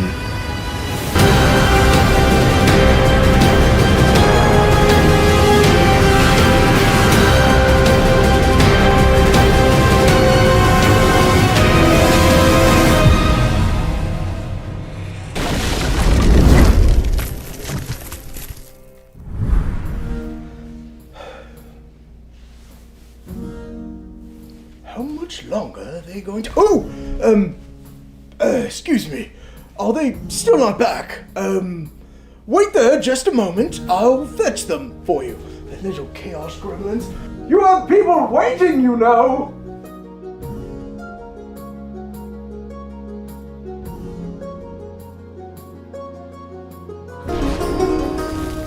Welcome back, friends. I hope you had a wonderful break. We did as well. We got some cuddly pups Yeah, I here didn't in the even have game to take room. them out. If you guys would like some Can fun you facts guys about see the this? weens, Yeah, they can see her. Ridiculous. you can type !puppers in the chat and find out all about them. We love them, and sometimes you get them. And they love us. They love to appear on stream. They're a part of the chaos here at Construct the If Chaos. we don't lock him in a bathroom, is he in here? God, didn't Oh he no, go not in the again. bathroom? Oh He man. might be on the couch. the Yeah, horror. he should be fine. Yeah, that's what I thought last time, but that's fine. This is fine. So we now rejoin the four of you, sort of mulling over your next steps within the town of Cauldrick after paying respects to Drazad's late grand. What would you all like to do? Well, I'm down to go check out the archive since it's supposed to be small. See if there's anything of use there. And Drazad then would talk like to the kobolds. to go to the tomb. Yes, well, I know they want us to talk to the kobolds before we go talk to the tomb. Yeah, no. Yeah. But yeah, just quick stop at the archives. Just make sure that there's nothing. Do we split up? Do one of us go talk to the kobolds, one go to the It's up to to you the guys. archives? It does not matter to Drazad.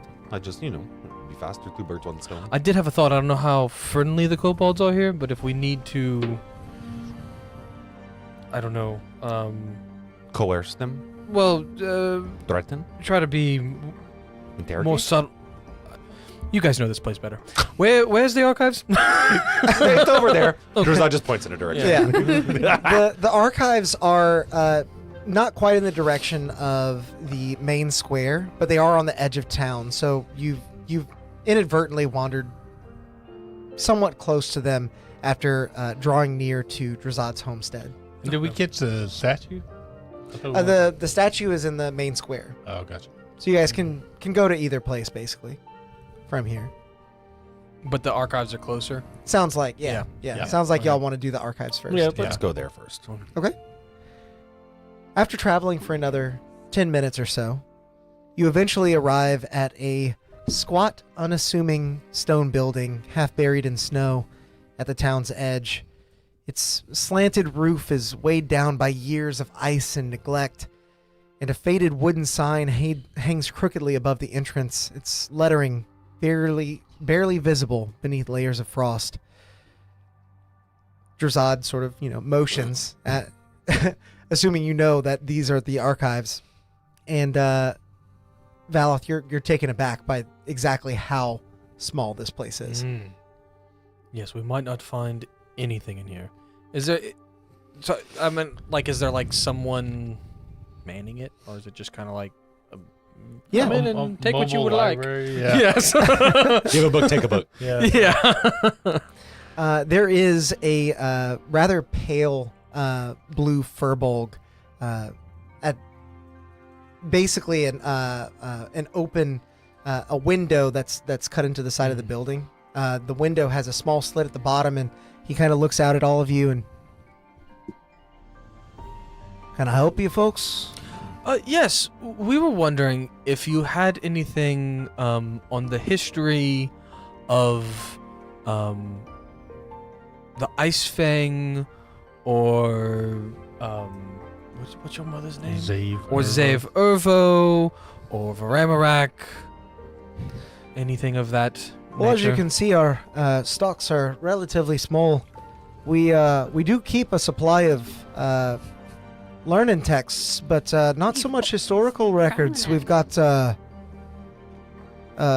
history on Coldrick the town. Of course, we've got plenty of books on Tuck. If you want to learn more about him, many outsiders come looking for information about how that kobold lived for so dang long, and yeah, we got. I would say that's probably the closest to what you're looking for. Nothing written by Zave Ervo? No, nothing authored by her? Nothing pinned by Zave here. No. Okay. She resided in town for a brief while after aiding in felon Varalmarak, but eventually made her way over to capital of Tursil, Nashendel. You'd probably find a lot more of her text there. Okay. Do you said you have a lot of history about Tuck. Do you have recounting his slaying of Varamarak? I do. It's in particular that's one of the earlier volumes. Let me grab that for you. As he sort of goes back into the shop, you notice that the door, the entryway, is on the side of the building, and it's like chained closed. He eventually returns with the book, which is a relatively well-worn volume. It's got a leather red cover, but the edges of it are both singed and battered. This book is well-worn. Before he returns, while he's gone, I'd like to just kind of like peer in through the window and see if there's any like restricted section essentially in there. You know what I mean? Like something that looks like extra secretive. Make a perception check for me.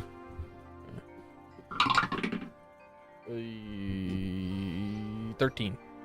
As you peer in through the window, you see 3 bookshelves in particular, one basically on each wall. And as the Furbolg has walked away and is gathering the Chronicle of Tuck the Everlasting from the furthest bookshelf, you can kind of spy some details of the books on either other side, but none of them seem to be guarded with any particular... Okay. Yeah. Yeah. When he comes back to the book, I'll take it and just like start flipping through it and try to see the earliest histories. It appears to be the first in a series detailing a dramatic retelling of Tuck's life and adventures. It does tell of a particular event called Tuck's Folly. Whenever he first came to Coldrick, made a lot of oopsies, as he said in the text, and I'm quoting. Yep. I can You have to watch out for those oopsies. Oopsies. I can just hear Tug's voice in my head. Kills me. Near the end of the book, though, as it sort of rounds out the adventure of felling Varalmarak, this first tome, which just by how much it's been handled, you imagine is the most popular of the series. It does speak of the Ice Fang, which later became known as the Silver Fang upon further research, was left in Zave's care, although its whereabouts are now unknown. Okay. Did you That is what they want us did to you be. did you legend lord the Ice Fang? Yeah, I think you one of us did, I thought, right? Yeah, I Never can't the quite ice remember thing. actually. Yeah. I think we both Legend Lord something. Y'all both are like, you did. No, you did. No. You were gonna do One that, of remember? you- No. One Okay, of you, look- Legend Lord Varamorak. God, I love taking notes. Legend lore, staff of whatever that guy's name is. Oh, Legend lore, yeah. Pyraxis is a giant. What the fuck? Yeah. That's what we've Legend Lord Yep, so yeah. far. We Legend Lord the staff, and I knew it was an item. Yep. Okay. Yeah, y'all what should you were, probably do that. Found what you were Yeah. looking for in there. That'd be perfect, I'm yeah. more of what we kind of already knew. We were just looking for more knowledge on the Ice Fang. We just came from. I mean, if you want to know what it looks like, it's on a statue there in the on main. his statue. On Tuck's statue? Why? I really was like. Well, it was instrumental in Yeah. felon Varamorak. It's only reasonable to assume he used it. Yeah, no, that's fair. Totally makes sense. He certainly made that claim more than once. Cool. From what I read in the book, it's also true. I mean, he valiantly struck the killing blow, Sure. ending his long line of oopsies in his first win. Says it right here. Couldn't be any clearer. In this book. That's, I was really scared. I was gonna make a doopsie. Oh my god. in this 120-year-old tome. This is perfect right here. Yeah. Sure. He also seems to be very fascinated with rocks. He keeps talking about ores in here. Oh, He yeah. shuts the book. What a callback. Yeah. Okay, so we might go check out the statue. And there's nothing else in here that would mention the Ice Fang or. Oh, I any don't of think that, so. No, we don't keep many records on things such as that. Although, rumor has it that everything Tuck owned, he buried with him in that tomb up there. Oh, Did Well, that's why everyone did dies. he own the Ice Fang at the end? Did Zave give it to him? I mean, it says it was left with Zave. But is there like a rumor or something? in your head, that's all you hear. That's what they want this thing. Well, I'll tell you one thing. If I were Zave and I were a hero, and I had a sword that strong, I'd be using it. And But she's not alive anymore. as far as the story goes, she was not using the Ice Fang. Right? Why? No, Drazad would hide the ice. I'm Fang. not sure. But as I understand, she was not using that blade. I'll I go bet in- it's in that. I'll come in your heads Tomb. and I'll be like, well, I mean, that's accurate. This is her sword right here. True. Like, this is the sword she used until she died. And that is not the ice fang. Is it the Ice Fang? I mean, Absolutely not. Start trying to rub Yeah. the patina off of it, and his mithril underneath. You're like, ah! I mean, maybe it's somebody Legend Lord. No, like, don't. Okay, hold on. no, I'm not just looking at you. Why 'cause don't you have Legend Lore Yeah. prepared, huh?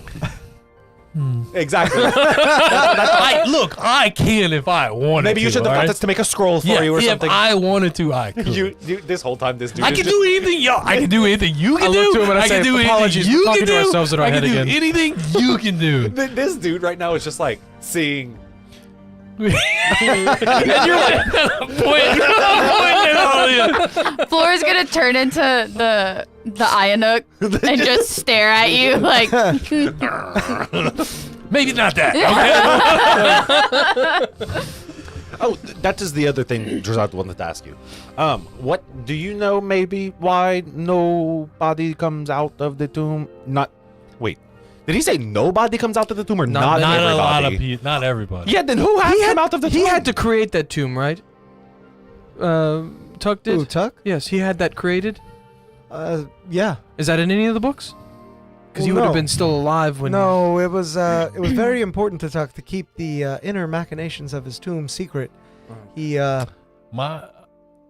heard that Tuck really liked traps. Like, that is what I heard as well. I think Tuck might- enjoyed a challenge, and it was his long-held belief that he became a hero through great struggle. Alex And trying to strife. get us in another mountain. He, I'm for it. I know you are. Yeah, I'm getting a little sunburnt. I could use some Yeah, indoor time. I'm just saying. I'm just saying, like, 4 mountains, 4 adventurers, 4 strongholds. He And felt like, that if you were gonna stumble upon all his riches, he wasn't just gonna hand that over to anyone. We should, So has anyone made it out? it's unfortunate we don't have the People have made it out, but the people who have made it out left empty-handed. So they don't go all the way. They didn't. They didn't reach the end. hey you. Okay, well, thank you. We will check out a statue and see. If you are taking up the challenge at Tuck's tomb, be careful there. Mm. Wouldn't want any harm befalling you. Thank you.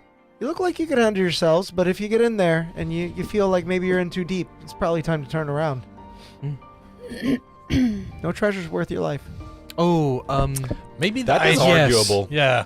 Actually, the one treasure might be worth everybody's life. You're welcome to believe that. well, I don't know if you've heard. There's a war brewing. What is there coming, Valor? Yeah. An undead multiversal dragon. Right. Guys, what did I tell y'all about just telling every single Yes, person that's what I told you. that we talked to about the undead multiversal dragon? I mean, he has to have known about It is it. like, no, I understand that. Regardless, the ice knife is the only way. But to, like in his little procure it. existence, Should you learn anything about it? like in his small existence, this poor man. Make your way to this Vithnica. this poor Run. furbog. Okay, never mind. Yes, you're going like most. There's a giant undead multiverse, and I show him like a picture of one, like I minor illusion, and it's full into yeah, it's real bad, as bad as you can think. Like, Now that I and about this is why we're asking all these questions, and this is why we're looking for the Ice Fang. We think it might be the only thing that can stop him. So, if you were holding anything back at this point before we leave you, We forever, fought him twice now and nearly died both times. there are another series of books I think you might be interested in. Let me grab now you tell us. a couple of those titles for This is you. why I'm telling. Yeah. He wanders off, and as That's what we he threatened After you just fussed at us for telling him, this is why you're telling him. I'm better at telling people that he they're comes going back to die. and slides a couple of dusty books, but in good condition, onto the counter where you can read them but not quite grasp them. The titles are respectively "The Moon Speaks in Riddles" and "A Study of the Snow Beetle and Why It Watches Me." I'm going to, in the telepathic bond, ask Odd if he has Mage Hand prepared. I do. Might we see them? Oh, of course. Yeah. Not many people have read through these, but it's a local author. I think you might find their outlook in tune with your own. Okay. And do you have some kind of checkout system? Can we hang on to these for a little bit so we can study them? Well, they will make their way back here on their own What you mean? Okay. After how long? after about a day. Oh, that is like that's perfect. We can you speed have, read. Like, the way and to I'm the going to tomb. ask you, do you have the spell magic prepared? Oh my god. wouldn't Let me double check. I don't think so. do other libraries know about this? That is amazing. It's a little trick picked up from my dad. Who'd you that? Oh, well, just a traveling magician. I do. Okay. We got a That's very new fascinating. item. They're small. books, huh? Oh, did we? Wand of Secrets. That's perfect for this. Cast it on the book. Oh, what does that do? I'm sorry. You said a study of the snow beetle and why it watches me. And what was the first one? The moon speaks in riddles. I remember the moon. Who's the one. author? One of us. As you rhymes, flip yeah. through the book, as Yeah. he's passed it on to you, you find that the author identifies themselves only as S. It ain't me.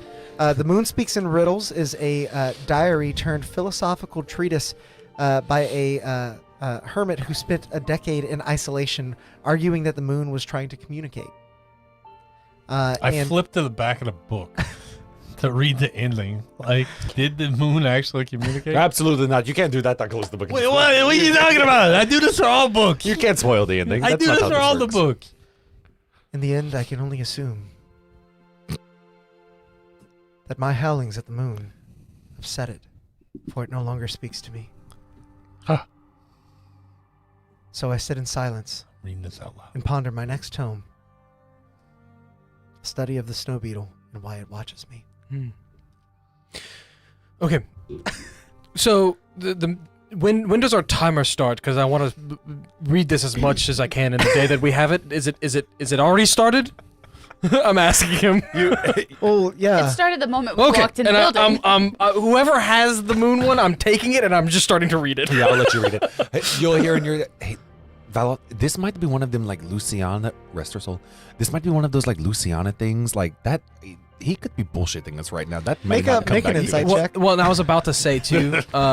Me? I'm not actually reading it. Either of you. I'm ritual casting identify on the book. Okay. but What's your insight? Mine? Mine's plus Probably 9. not that high. I got you. Plus 5. Nat 20, 25, 29. He's not making fun of you, but he is legitimately trying to supply you with books he thinks that you would be interested in. After hearing that tall tale, he believes that you all are interested in conspiracy theories. That sucks. Violet, you can stop reading. But also, like, maybe a little accurate. You're good. There's truth in every lie. Yeah. They're turning the frogs gay. After we all kind of come to this realization, I'm like, let's get the hell out of here. Not the frogs. Come see me again if you need to check out any more of these. I've got a few others by the same author. Thank you know- so much for your help. The author says S. Do you know who that is? No, that's a mystery. The books were simply left here, abandoned. Like on the here, stoop. like on the. Because nobody wanted to read them. On the prime material, Pelly. Well, they appear every so often I assume when S finishes a new book. Wait, so they are Oh, that's like still actively are the books appearing. Still appearing? Yeah. For how long have they been appearing? Oh, about a decade or so. Why y'all trying to figure out who this is? Literally. It's a It's mystery. just trapping us more into the bullshit. Fish episode Yeah. all over Yeah, again. exactly. Okay. Well, thank you. You'll Just get the these books author, back like, be whenever his we're done with fucking them. dad or something. And so you guys finally make your way towards the main square to inspect the statue of Tuck Everlasting.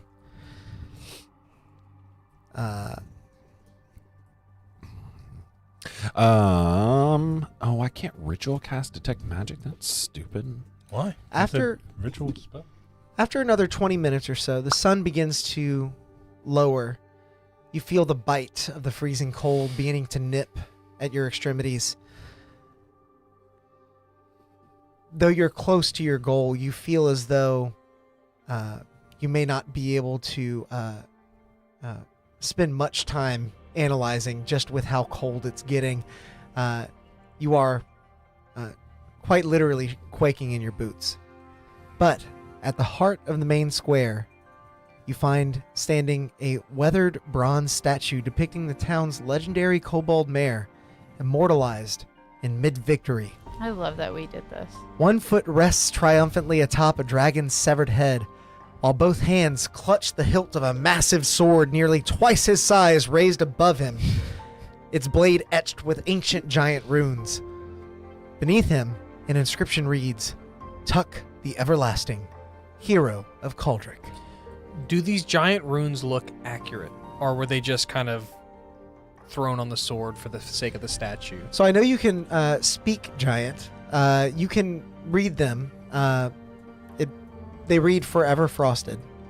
But make an Arcana check to see if that is an incantation that would make sense on a giant sword. Stay frosty. Yeah, I was say. Stay Little guy frosty. pokes his head out 21. and says Frosty. This indeed does look consistent with other enchantments of giant runes that you've come across. They seem to be based in the giant language, but with some extra flourish and filigree. It's very angular. I'd like to ritual cast detect magic, please. Okay. You begin to sit down and Okay. you begin to. Yeah. No, you go. Did we get the wand?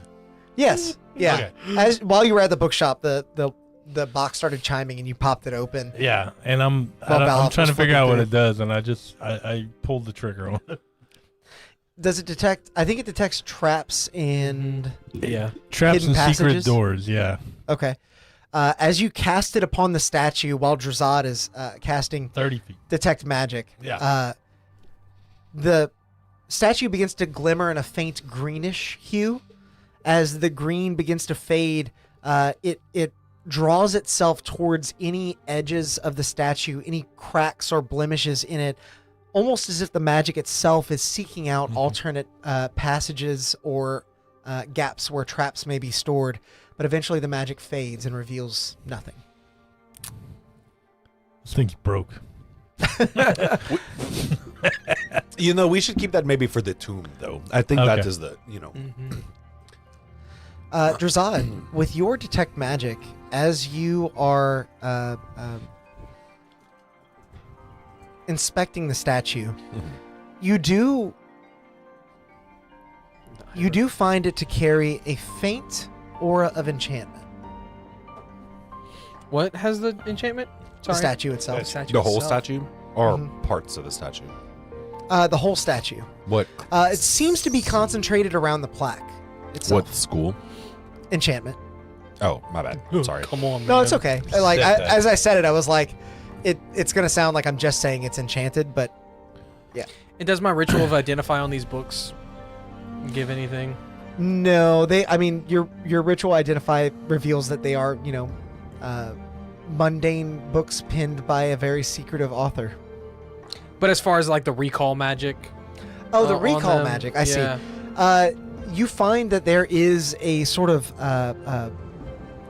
magical tether that flows back in the direction of the archive. Okay. Normally invisible to the naked eye. I have my eye. Yeah, but it, No. yeah. I have the all-seeing eye. I have the seeing But you didn't invisibility say eye. it within the last 15 minutes. I'm No. sorry. No. I would like to ritual cast Identify on the plaque. Okay. As you cast Identify on the plaque, you find it to carry a slight enchantment that is activated when you place a hand upon it. Would Identify tell you the precise... Yes. You learn whether any ongoing spells are affecting the item and what they are. If the item was created by a spell, you learn that spell's name. It is a... Oh, I guess you learn the effects of the spell. It's a rather simple spell effect. I suppose it would almost be akin to like a prolonged thaumaturgy. The statue moves or something. No, it talks to you. It's gonna give you some kind of like. This is how I slay the dragon, or something like that. Yeah. I'm gonna kind of tuck and I'll push in the plate. I did it! I slayed the dragon! Well, I don't think Very this is close. For somebody who never heard Tug, very close. You pinned this I could gather personality from his down. readings, his dialect, it came That through was in his good. words. Yes. Let's go to the damn tomb. As you turn to leave, you imagine for a moment that you may be seeing double. The same defiant gaze rests in the eyes of another living bronze kobold dressed in shiny new armor and adventuring gear. Staring up at the statue, they mutter, "I'll show you, old man," before they notice you. "Oh, it's you guys! What are you doing here?" Who are you? It's no. Flynn. He takes his Wait a second. his helmet off, and you Wait, recognize from you where? recognize the From the Thunderdome. kobold From the Thunderdome. Thunderdome. Is Tuck your father? Well, sort of. How did It's- you get here? I walked.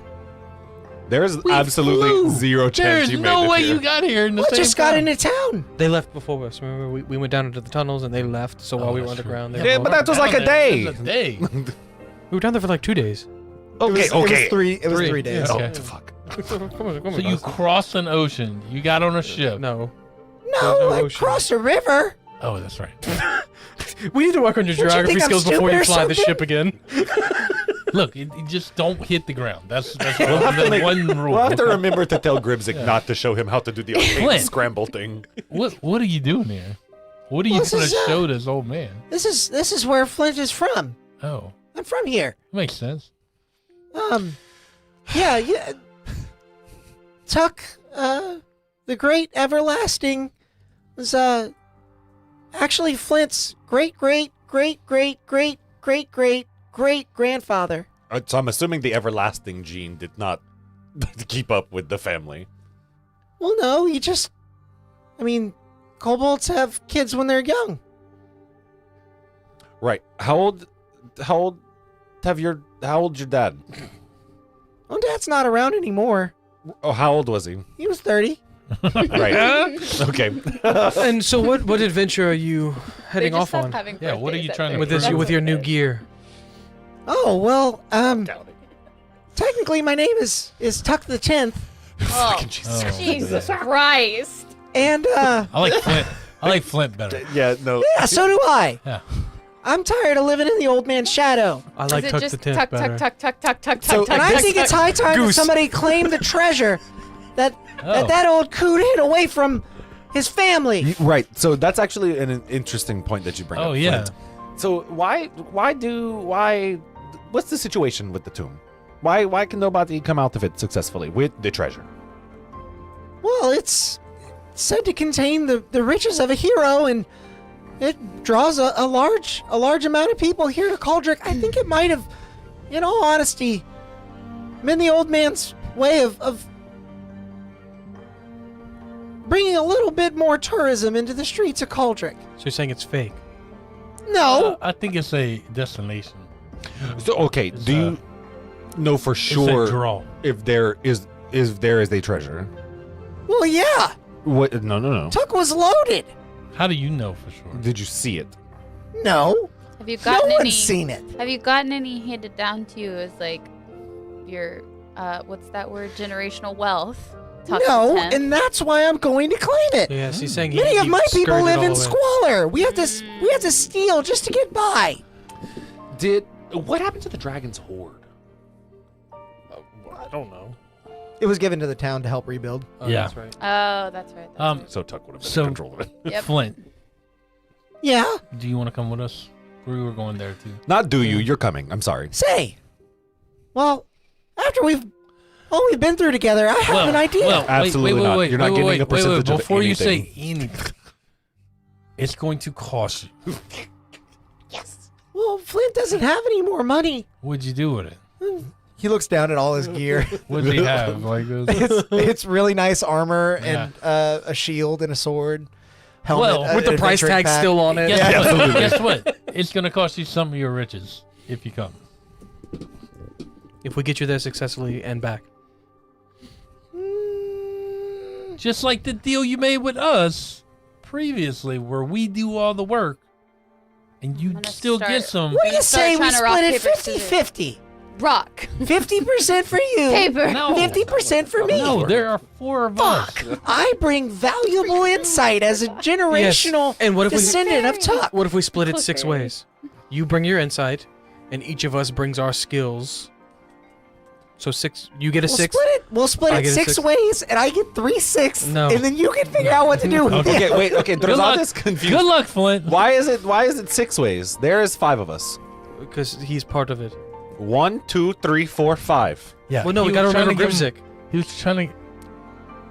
Oh, He man. can protect this shit. That still will No, come no, no. to I'm us. not saying that he's coming with us.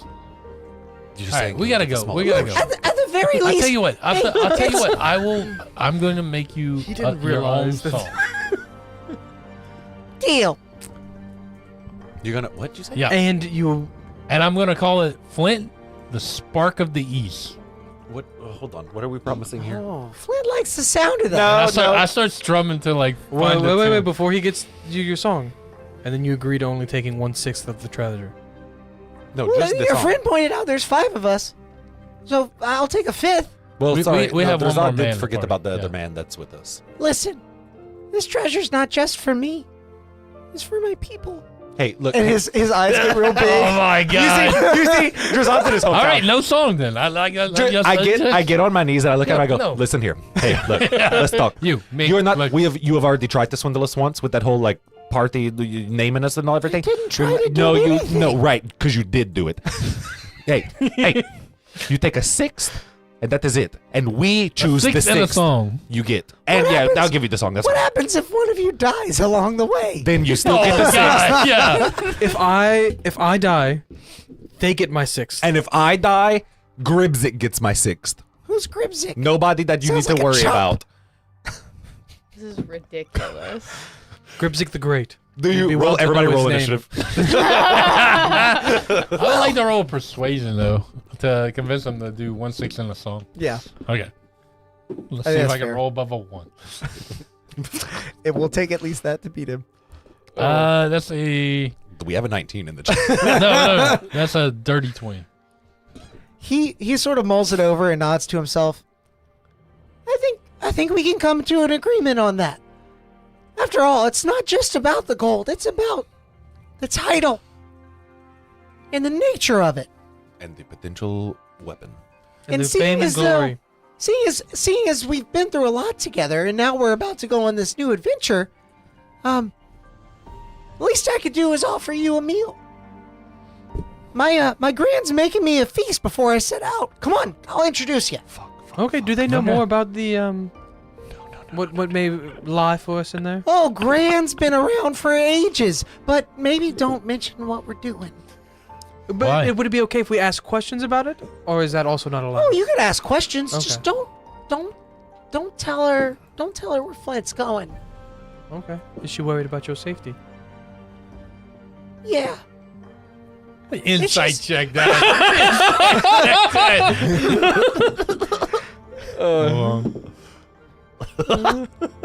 yeah, that's totally what it Purify food and drink by chance. 17. He seems to be telling the truth as he begins to elaborate. He's you know, she's been around a long time and she worries. She gets confused. How old is she? She's 80. And she- Over 80. And she's a kobold? Yeah. I'm proud So, of her. This family Yeah, lives but is she forever. part of the Tuck lineage? She is. Well, yeah. there you go. Right. That family tree doesn't fork much, man. Well, and it's important to know. I mean, she was Tuck's third wife. I mean, This man got around. Everlasting. Everlasting. Everywhere. So count. she is your Don't. sixth great grand. Don't. No, No, seventh, yeah. eighth great We grandmother. we might leave this one alone. Let's Bella. go. We might- anyway, This family tree is a straight line. yeah. With some Yeah, weird it's zigzags in there. spaghetti tightly pulled together. so as Flint begins to lead the way, Of course, this is the music. Gribzik still on the ship? Yeah. Yeah, oh, Supposedly. yeah. If it hasn't been an hour, we can check in with him with the telepathic bond. It's been- How you doing? right about an hour. Okay. I'm doing pretty great. No one's approached the ship yet, boss. Did you lick the boomerang? Why would you put that thought in his head? Oh my god.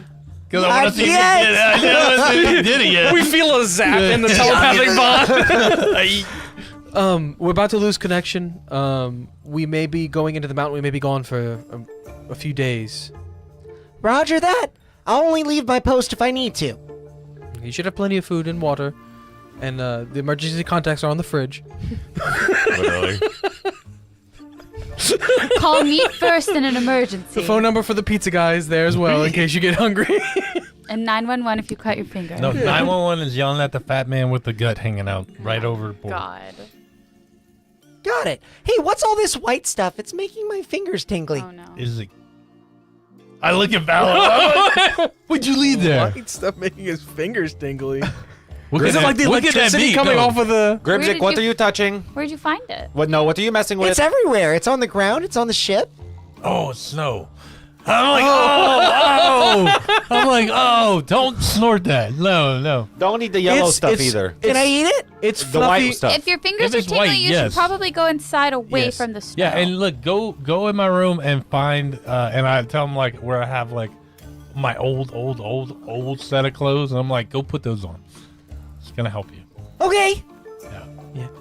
It's frozen water. I imagine through the bond, you can hear him rummaging through your Yeah. stuff, Yeah. like throwing your shit everywhere.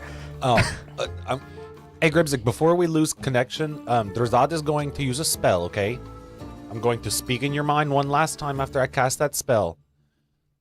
Listen to me, Gribzik. Oh, it just got not- serious all of a sudden.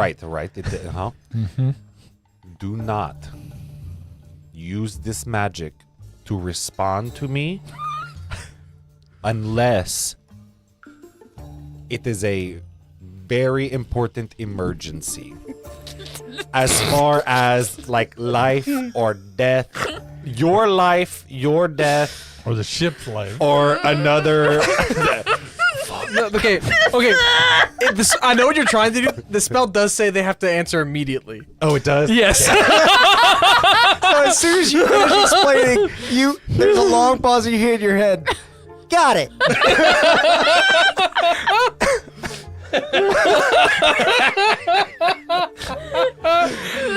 Now, see, it says and can answer in a like manner immediately. It doesn't say has to. No, you're being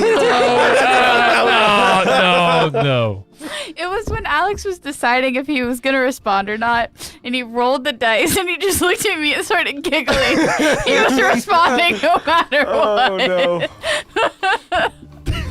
Okay, this is the message. Just make sure to keep it safe unless you need us, okay? Roger that.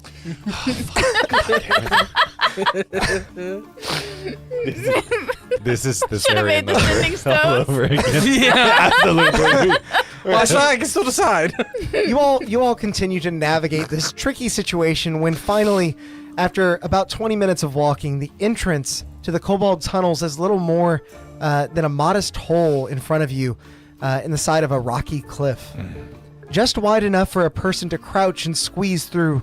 The well-worn cobblestone path leading up to it gives way to packed dirt just before the threshold where countless tiny scurrying feet have trampled the earth smooth.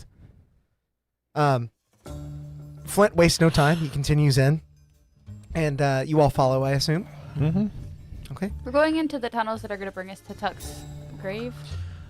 Yeah. Well, no, these tunnels are where they live, and then we're gonna go into Okay. those tunnels. Flint, do you know anyone of the kobolds who likes to write who might go by S? Any of your relatives? We're not really a studious bunch, but maybe Slip? Okay. Is Slip a little is he the type? Is he the type of person that would think like the moon is trying to talk to him? Well, he does slip a lot. A couple bumps to the head. Maybe. Perfect. Come on. You hunch down, shoulders brushing through the rough earthen walls as you follow Flint into the twisting kobold tunnels on the edge of town. The passages are cramped and winding, each turn blending into the next, making it feel as though you're navigating the depths of an anthill. Flint scurries ahead with effortless speed, his voice echoing back through the tunnels. Keep up, slowpokes! Do not get too far ahead. Meanwhile, other kobolds glare at you as you pass, as if you're intruding on something not meant for you. I smile at all. Smile, wave. We're with him. Sorry. Oh, we gathered. Yeah, Tuck the 10th, right? Yeah. Yeah. That's the one. Are you tucked too? Oh, no. Oh. I'm Buck. Ah, Is that luck? the first? Well, Buck is it's modeled after Never- Tuck, and you never hear mind. Flint. Yeah. Come on, yeah. I don't have all day. Eventually, you do arrive at Flint's burrow. A cozy, cluttered nook carved into the earth. Its walls lined with stacked crates, tattered blankets, and the faint glow of bioluminescent fungi. The air is thick with the scent of aged parchment and something vaguely herbal. As you step inside, an ancient kobold huddled by the fire straightens, her milky eyes staring far too high and slightly to the left of you. Ah, Flint! You brought guests! Welcome in, strangers! Where are my manners? I should put a kettle on! And she fumbles at the air where no kettle exists and huffs. Flint, be a dear and stop standing right behind me. Flint, standing directly in front of her, sighs. Gran, I'm right here. She nods sagely, still facing the wrong direction. Oh, of course you are. nearby there is Tuck there was is a nearly twice this age when he died. nearby there is a small table. What would be normal size for a kobold is more or less like one of those little plastic kiddie tables. Yeah. That you'd find at like grandma's house or something. It has been set with 2 place settings, but as as you all like kind of eyeball it, Chuck begins setting out a couple of other mats, and Gran comes in behind him and begins smearing the plates and forks all over the place. How many of you are there? This is fine. It- We can make do. Including Tuck? The tent? Well, how many guests have you brought home, Flint? There's 4 of them, Gran. It's okay. You can probably just hand them a plate, and they'll just eat off the table. You don't have to set the table for us. Yeah. Or Yes, would no, you that's like me to perfectly fine. help? No, I insist. I As start mage handing behind her, just like fixing everything she does. she maneuvers over to what is a rather tall chest of drawers, and she begins to drag it. She's like, I think the spare table was right over here. As the chest of drawers begins to tilt ever so slightly. I just slowly grab it and push it back with the mage hand. No, Gran, the table's over here. I've already got it. Oh, right. She makes her way back over, continues to set the table.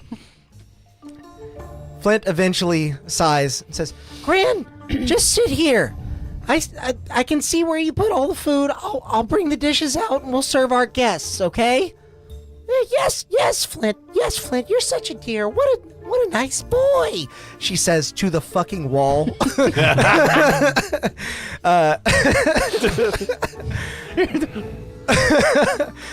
Flint makes it over to several dishes that appear to be exuding the herbal smell you all caught wind of when you entered this humble hovel. He begins plating it all in front of you, and in a word, grotesque. Yeah, I just was putting that together in my brain. She cooked this. She can't see. Oh, no, yeah, duh. I'm not touching that. Oh, Gran, this looks Your purified delicious. food and drink. Yeah, do you have purified food and drink? Yeah. I'm gonna look at you and be like, do you have that? Yeah, always. Drazad always has it. Drazad. But purified food and drink does not protect us from the bad taste. Oh, well, this does. And I like press dissipate like the flavor, and I put that on the flavor, and I think about it, I'm like, Roll a d10. and then I rub my stomach. I'm like, that's good. you hear through the telepathic bond. Drazad did not cast purified food and drink yet. Oh. Roll the 3. The dish that you choose is a charred rat skewered on a stick, slathered in a chunky, sour-smelling paste that dribbles down like melting candle wax. Yum. I look at Josiah. I'm like, I've eaten worse, but I make it taste really good. Oh, you're gonna eat all that? I wanted one, just a bite, maybe. Yeah, here, and I give him the rest. And I'll say, would you like mine? I'm actually already ate before we came into town. Oh dear, you sound young and malnourished. You should certainly eat up. Yeah, Valoth is very Vala, malnourished. you need to eat. No. She's speaking. Absolutely not. She's looking directly at you, Drazad, as she says this. Drazad is the most fit of all of us. Hey, be quiet. I was talking to him. Yes, I will eat it as I hand the plate to the side.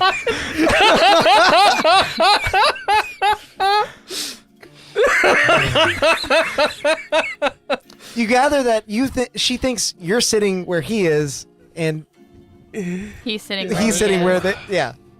She's got it mixed up.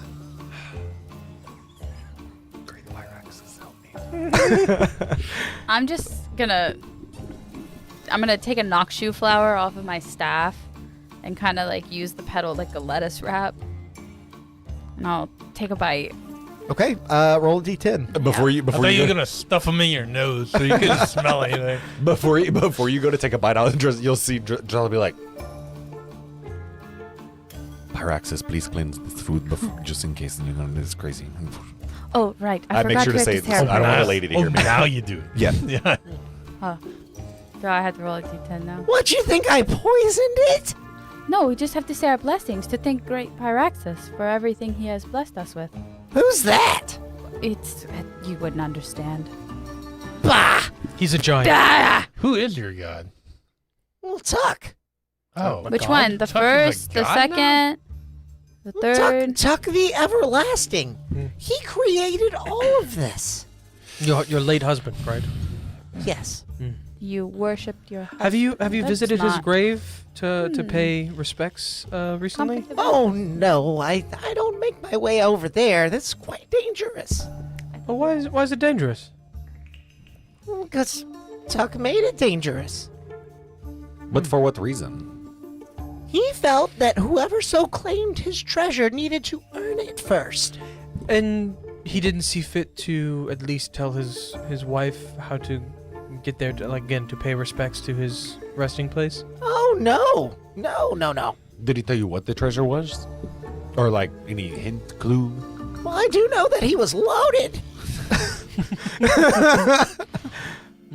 No, we've picked up on that a little bit. Like specifically though, like No, gold gems. special weapons. Any. Oh, yeah. Gold gems, special weapons. Eating was such a fantastic time here with you. What'd you roll on your D10? Flint. I never rolled it. I didn't know if I needed I to. tried distracting. It's to show what it is, not what it does Yeah. to you. Oh, 4. Within your lettuce wrap, you find a bowl of lumpy gray porridge studded with what might be beetle shells or possibly just very crunchy seeds. Oof, that made my stomach hurt. I'm really hungry in real life. I am too. Brett's looking up restaurants. That I That rat on a stick doesn't sound half bad. know. I mean, I eat anything you make it taste good. I'm gonna. Yeah, they call me Mikey, bruh. No. I'm gonna fake eat. Like I would lift it to my mouth and everything, and like. But then I'm gonna make a thaumaturgy the sound of crunching. Hey, Grin, this guy's not eating your food. He's being kind of weird. How dare you? I'm sorry. No, Drazad is still praying. I am the follower of Pyraxus. It takes a moment. You shouldn't have to pray over this food. It's been blessed by the wife of Tuck. Yes, we will not do that anymore. Roll a D10. 5. Going down the list. A thick, oily sludge of mashed fungus and boiled bone marrow with an unmistakable aftertaste of mildew. Oh, Unmistakable. I don't care. I'm still hungry. And Drazad All right, looks Valaf, down. which one you eating? No, that's the problem. And a 2. Oh, you're taking Because I another have bite? 2 plates. Yeah, because I remember I gave him mine, and I was like, and I said yes, I will eat it, and I handed it to him. A gelatinous mass of pickled cave worms spitted in a thick yellowish broth that quivers with every bite you take. I'm going to get you back. I want you to know. Okay. I'm gonna. I'm imagining we have cups of water in front of us. Yeah, water. You have cups of what might appear to be If water. it's liquid, that's cool. Then I'm gonna shape water into this in front of Valaf. I mean, you guys did not have to eat it too, he says in the telepathic mind. Guys, you guys could have said no. guys, I thought we were friends here. We are. We are not. Oh, me and you? Is there No. some strife among the team? This is my team, Grant. I put them together myself. That is what I am talking about. So, you know nothing about his resting place other than it's dangerous and people don't come back alive if they try to go all the way. I don't think this is pirate battle. Yes. But more importantly, have you been taking care of my boy? Flint's a very special boy. Yes, in fact, we warned him to get out of town when things went bad where he was. Why is Flint a very special boy? because he's my boy. Got it. The only one yeah. of my brood that never left. Yeah, that does. No, that's what. He did He leave. takes care of his gran, and she begins to. I look at begins to pet an empty chair. like a like a plant in the corner. Yeah. I look at Flint. I'm like, I don't know if Chad heard you. Flint. Don't say shit, motherfucker. I'm like, gee, shit, motherfucker. All right, 1/8 of the share.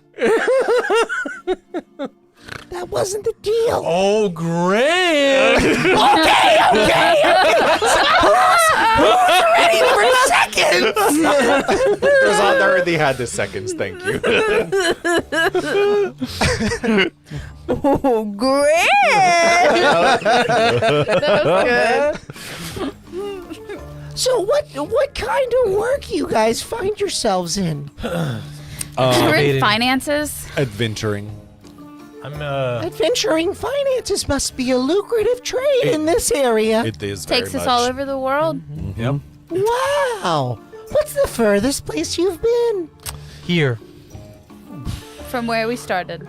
Oh. I guess it depends on where our origination point would be. As a Yeah. party, probably here.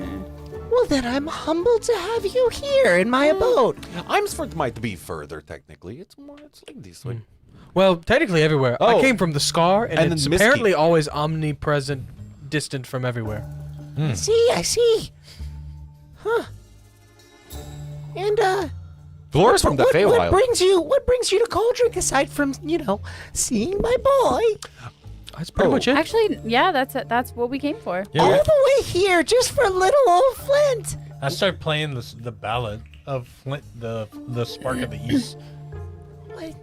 I like this. Flint, did you write this? I sure did, Gran. Meeting you was very fun, Flint. Could you remind me of how that went by again? I'm gonna say, hey Flint, after I get your notes and I finish the song for you, do you want me to put your grandma in it? Yes. Oh, what a sweet boy. You're nothing like Tuck. You're I know. Yeah. we liked him. So, Gran, I understand that he is Tuck the 10th, but you call him Flint, and he likes to go by Flint. What is the story there? Well, it gets a little confusing, especially for the kobolds that can't count. How many Tucks are there? Oh, there's 11. Was 11. Why? They Oh. don't need to count.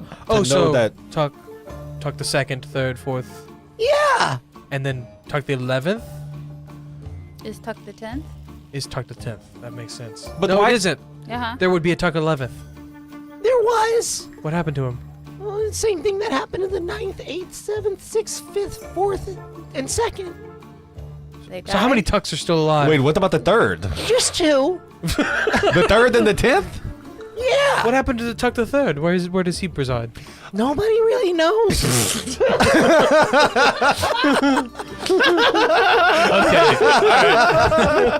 Okay. We have to go. You know what, Drazad? Fuck the tomb. We've got other things to do. We gotta figure out who this We gotta is sort out the is. family Yeah, tree of Tuck. We gotta find Tuck the third. Okay, Drazad has a genuine No one question. really knows. I don't think I've ever quite broken Caleb like that. I don't know why. Oh my god. What do you mean? And is Tuck the 3rd older than Flint? I fucking hope so. Yeah. How could Okay. he not be? Well, I don't know. Who knows? They might have numbered them out of order. That's right, because they That's can't true. count. They were like, oh shit, we skipped that one and went back. Maybe that's why they don't know what the 3rd is. Maybe Oh he my never God. existed. Okay, so Tuck the third, arguably, and this is the 10th Tuck, Flint. What killed Tuck? I can't get over it. What killed Tuck the Everlasting? Old age. That's Something what's that's fine, coming for me, I'm sure. So who put Tuck Everlasting in his grave if no one has gotten in and gotten back out? Well, Tuck did. Oh, so he just walked in there one day. Oh, yeah, he felt it coming. Fascinating. I'll say in our heads, I think there might be a third Tuck that's alive. We kobolds have a sense of these things, you know. And she lifts a knife and goes to cut her dish, and she's about to dig directly into her. I own just- rib. I I push. I just push her hand out of the way. Mage hand. No, with mage hand, I just push like whatever she needs to cut, like pushes her. She leans over to a potted plant where she thanks Don't Flint look for Thanks, dear. as she continues to cut her food. Takes a bite. So, what else do you guys have on the agenda today? That's it. We have to go. We have to leave like now. Well, I hope you ate your fill. That wasn't very long. Oh, yes. Oh yes, It was Yeah, quite yeah. filling. I definitely ate What was your favorite one? rat on a stick. Oh, rat on a Absolutely. Yeah, stick. yeah. It's a classic. It is so good. That sauce you made was. Sauce. Oh god. I just like. Okay. Bye. Well, Gran, we've got a lot of business to tend to, so I'll make sure to send some of the other guys by to check on you. But I'll be gone for a little bit. These guys are gonna put us up in a real nice hotel while we crunch some numbers on adventurer finances. Okay, dear. Yes, we couldn't do our finances without Tuck. Flint. 10. I can tell. And with that, the 5 of you get up and make your way back out the way you came, hoping to find some bedding elsewhere where you might actually be able to fit without stooping down low. And that is where we will end our first session of the Silver Song. Yes. Thank you all for joining us for a slightly more whimsical episode than we normally fun. have. It was a very fun one. I really enjoyed it. It was a sad episode last week. We had to that if, turn it if we're around. off for any length of time, It's I'm coming always back in crazy. with like silliness. Yeah. If you guys are enjoying the campaign so far, make sure to like the video, subscribe to the channel, and check out Legacy of the Ashen to see what got us here Yes. to this point. It's the first chapter of the Ashen saga. But all that said, until next time, go out there and make some chaos. Bye. I don't know if it picked up our bye.